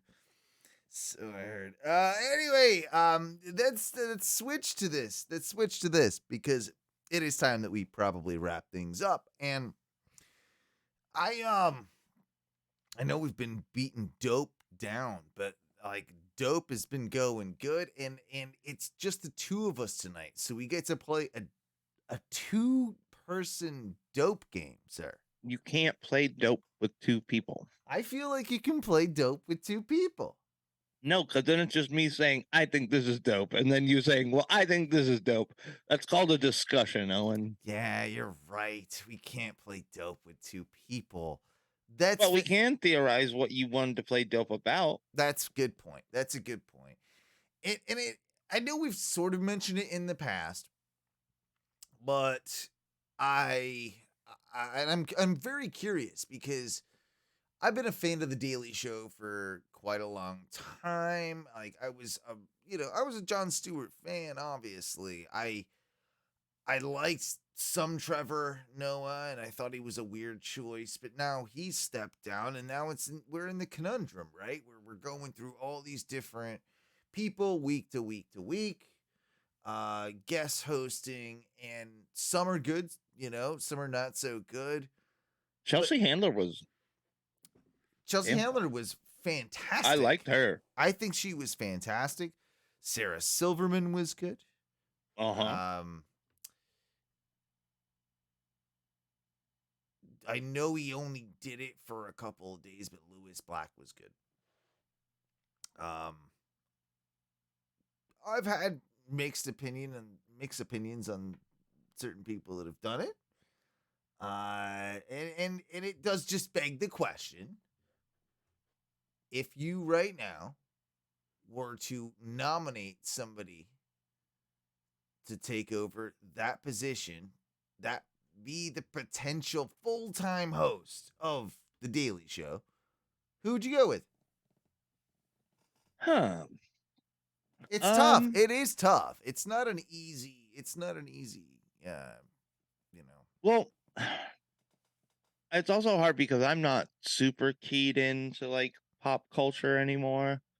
Um, but I will say, because I've always liked a lot of what he did. There's a guy, Hassan Minaj. He's an Indian gentleman, a younger guy. But I like a lot of the reporting he does, and I like his little stint on the show. Um, I think he would do really well. Yeah. He's done little bits and pieces for the show before. Once again, I still would like to say it again. Chelsea Handler could stay and remain doing the show, and I think her wit and her bite comes up and complements what I think we missed a little bit in Trevor Noah. I think she would be great. I think that is one of the stronger, picks that you could have made. I asked this question to good friend Hugh, and he lives across the street from me. Great guy. Yeah. And he was like, he was struggling with it because it is tough. And he's like, the guy that's from Adam Ruins Everything. Adam Conover. And I was like, I thought about it for a second, and my initial reaction was like, oh, kind of grossed out by it. But if you let it stew for a second, because it hit me well, like right off the bat. Yeah. Let it stew for a second. I think it's good. I think if it was slightly toned back, he might be able to pull that off quite well. And I thought it was just a really good choice. Okay, so you might not be super familiar with him, but over the past month, I've been watching. It's like a Dungeons and Dragons themed thing called Dimension 20, but there's a comedian who kind of runs the whole thing. Brennan Lee Mulligan. He's hilarious and he's very well read and very well spoken. I think he would do excellent for this. Yeah, I don't know who that is. I'd have to check that out. But what about I mean, I guess he's too old, but man, if he was younger, Paul Rudd would have been great, wouldn't he? I mean, I don't think he's aged out of it specifically. I think he's just he could probably do it. It's just whether he would want to. I mean, he's a fucking Marvel guy now. He's got obligations and money. He's probably not going to be able to do the Daily Show. But I think he could could do the Daily Show. My issue with Paul Rudd is you have to kind of cover some very some very heavy topics on the show. And I don't think he would be well suited for talking about those heavy I got things. one. I got one. Stephen Merchant. Okay. I could go with that. Ty's doppelganger, Stephen Merchant. Yeah. I'd be okay with that. I feel like he could pull it off. Because you're not going to get Gervais, right? Like, no. You're not going to get Gervais. Gervais is too... But I think you might be able to get Stephen Merchant. Stephen Merchant, Daily... I feel like he would be decent. I feel like if we're allowing, like, younger versions of people, and you could have got him. John Cleese would have done this. Oh my amazingly God. well. Can you imagine John Cleese doing the Daily Show? That would even if he did like a British Daily Show. Oh, fantastic! Like that would be it'd be beautiful and silly. Yeah. You know? Well, and he would have been a good John. He could have been just as Jon Stewart was. Yeah. Because that's what I feel like. They tried to update it because, like, okay, we've had old man Jon Stewart, like crotchety old Jewish Jon Stewart there for a decade. Throw the young black guy in there, South African black guy. Let's throw him in there to kind of freshen things up. Yeah, and not that I didn't like it, it just didn't have the same punch. Different that show. Stewart It's almost had. a different show. Yeah. So I would like to see a return back to some of that, like, very biting comedy, because Trevor Noah, he made a lot of really good points, I feel like, but his comedic delivery on it never really landed all that well for me. Like, apparently he does like stand-up shows, and he was doing stand-up before he became the Daily Show guy. But I just can't see that. Yeah. In my mind, I can't see him. I wouldn't go see his stand-up. I feel like it's a lot of it is demographic. They want to hit this perfect, like they want, if they're doing the Daily Show again and continuing it, they've got to hit this kind of like, they got to get it this time, right? Like, yeah. And that's why they're doing what they're doing. I thought about you had to see where the demo pans, because I don't think it's as young. I think the young watchers, while they may be dedicated, there's fewer of them. I feel like that's what they It's want. guys they our want age. younger viewers, but because they want the next generation of people to keep watching, right? Like that's what everything wants. It's like if it's a show, you got to keep it moving. But I don't. That show skews over 30. It's got to skew over 30 for sure, and I think they're gonna. This is my personal take on it. I have a theory that when they decide, they will fuck it up again, and they will pick someone who old. I actually think they're gonna go too young that doesn't relate to the core audience, and it will. Here's who I was thinking: Pete Davidson. I don't think he can be serious enough. I think we'd all roll. I think he's a guy that would take that job. I wouldn't be thrilled with it. Like, I don't know. I'd have to see it, but we could buy him, right? We can buy him in that role. I can. Okay. I think they would do that. Here's somebody I know at work suggested this, because we had talked about, like, hey, have you seen some of the people? I think it was right after Silverman had her run, because I have like a low-key crush on Sarah Silverman. I think we all do, and I think that's fair, dude. I think that's 100% fair. She is, I think, highly attractive. Always has been in my mind. So cool, and she's cool. That's why we think she's attractive. Fucking cool, Yeah, dude. Yeah. Got nice big tits too. That doesn't hurt. Somebody said they wanted Nick Offerman to do it, and I rejected that so fast. Yeah, I don't know about that. I don't think I like that. I think Nick Offerman was funny in the one role he played. We don't need that role in that role, if that makes sense. We don't need. I don't want to see Ron Swanson playing Jon Stewart, or like because I think that role does take a certain amount of prestige, and I also think it has, like, I mean, when Jon Stewart was doing it, it had journalistic integrity. As much as it was a comedy show, it had journalistic integrity, and I think you have to uphold that, right? And that's what makes this particular thing so difficult.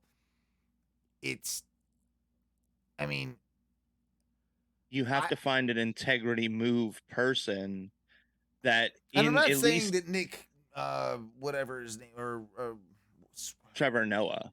No, Nick Offerman. Offerman, yeah. I'm not saying he's not that guy, but it's too much of just like, that one note pony. Like, you need somebody that can do more than that. And he could totally do it. It would just have to, that character would have to evolve, right? Yeah, well, because that's the thing. I don't think they would just let him be Nick Offerman. They'd be like, hey, can you kind of Swanson it up a little bit for us? Thanks a lot. You want my who I really want? Who do you really want to see do it? Danny McBride. It would be that amazing. would be hilarious. It would be amazing. there's a again. I fell into this British comedy hole a while ago, and there's still some holdouts for it. But there's a comedian I like, James Acaster. Oh, I know I him. think Yeah, I know him. he would knock it down. I could see him doing it. Yeah, I mean, what's his fucking name? He would never do this show, but I always forget his name. British guy, kind of effeminate. Damn it. Could be so many people. Oh man. He's done talk shows, night shows. Let me type that in. Jimmy Carr. Oh, Jimmy Carr. He could. Yeah. He's never gotten over with a US audience, so he could do a show adjacent. I don't think he could do the Daily Show. He's too much of a dry. character. Well, he's too dry, but he's too much of a character as well. Yeah. Like in the same way that I think Offerman would be, or you've got to really tone that down. Like if you can pull that into the right place, then you found the person. But you've got to, like, a lot of the people that we're mentioning too, they're too big. Like we need to go. They like never like would. they never would do it. Like, I mean, for Christ's sake, you know, I'd love to see Bill Burr fucking host the Daily Show, but he ain't gonna do that because he doesn't need to, because he's the biggest comedian probably in the world. Like, or you know, close to. And you know who I'd like to see do it? Yeah. Jason Sudeikis.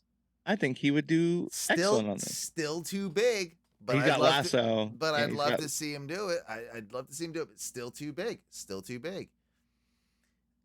Oh, okay. Hometown hero. Someone I think would do a great job at Ross this. McCoy? No, David Jolly. No. We get no. That would be the best news show in the fucking world. Put Ross and Jolly on as our Daily Show guys, and I think we got something there. I would love to see Ross do the Daily Show. Ross is the host. Yeah. Come on, Ross is because he's almost Lewis Black anyway. He's Lewis Black with a ponytail, and or he's non-Jewish black. Yeah, he's non-Jewish black. Who also, if he was 30 years younger, would be perfect to host the Daily Show. Lewis Black. Oh, I'm sad that like he was not the original when he was younger, when the Daily Show originally got started.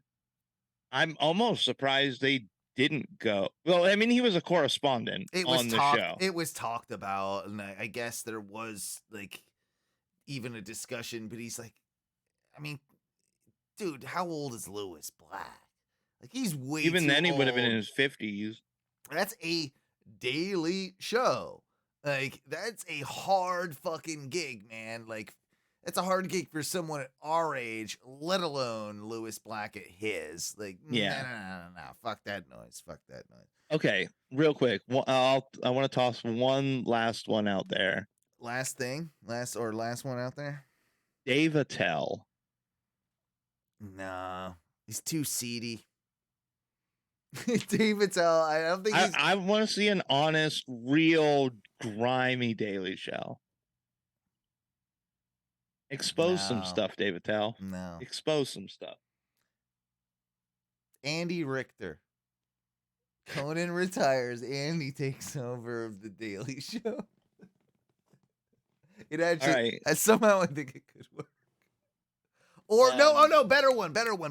Oh no, dude, this one actually would work real well. Patton Oswalt. I would like that. I think Patton Oswalt is a good shout at this. Ridiculous shout, but would be a favorite of mine. Michael Cera. No. Yep. No. Great. Yeah, maybe we could just punch him. Stop being dickheads, America. No. Fuck it. No. Fuck that. No. I don't trust you, Sarah. I don't trust Michael Cera. I think Michael Cera has it. I think that motherfucker is really evil. I don't trust him at all. I have long not trusted him. I don't buy his. I don't buy his fucking act, man. I don't buy it. Oh, you think he's like from This Is the End? You think he's that Michael Yeah, Cera? yeah, I think that's the real Michael Cera that you saw in that movie. And yeah. I can believe it. I don't. I think he probably is a bit of a dick too, though. Like I can see him being a bit of a dick. Like I'm famous, like that type of dick, you know. So real quick, I know Sarah was kind of like a joke, but what about Bateman? Who? Jason Bateman. Jason Bateman? Oh, like Arrested Development Jason Bateman. Yeah. Lovely man. I feel like he's a lovely man. I feel like he would never hurt a fly. I don't know. I get the vibe. I just get good vibes. Jason Bateman I feel like he's got good vibes. Yeah, but that's why I want to hear him telling me about like how we could all do better. Because I'd honestly take it from him. Okay. That's fair. That's my last throw. All right. Is it time that we rock and roll out of here? Well, I think it might be. It's a 3.5 hour show now. It's pretty fucking long. Yeah, we've done way too long. That being said, we will. How do we go long and we don't even have time? I don't know how that works. We're just too damn good at this. I guess. If Nobody can handle us. And we wake up in the morning and I flick this mic on and then it just excellence. Just that's what it is. We are the excellence. We're snake charming excellence. If you have any ideas for who you'd like to see as the host of the Daily Show, let us know in our Facebook group, facebook.com/groups/ Oh No Radio Show. If you're a lady and you want to be the first entrant into the hashtag snake charming, We'll start it different. I think that probably needs its own group, man. I don't know if I need that in this group, so. Oh boy, we gotta start farming them locally. All right, well, hashtag snake charming. Snake charming, and go from there. 407-906-6466. I guess you can leave a voicemail about it there too. If you've already been snake charming, don't leave us a voicemail. We love you and get out of here. You lovely, lovely degenerates. Patreon.com/ONRS. Give us money and we'll give you premium content, we promise. Come on, say the thing and get out of here with me.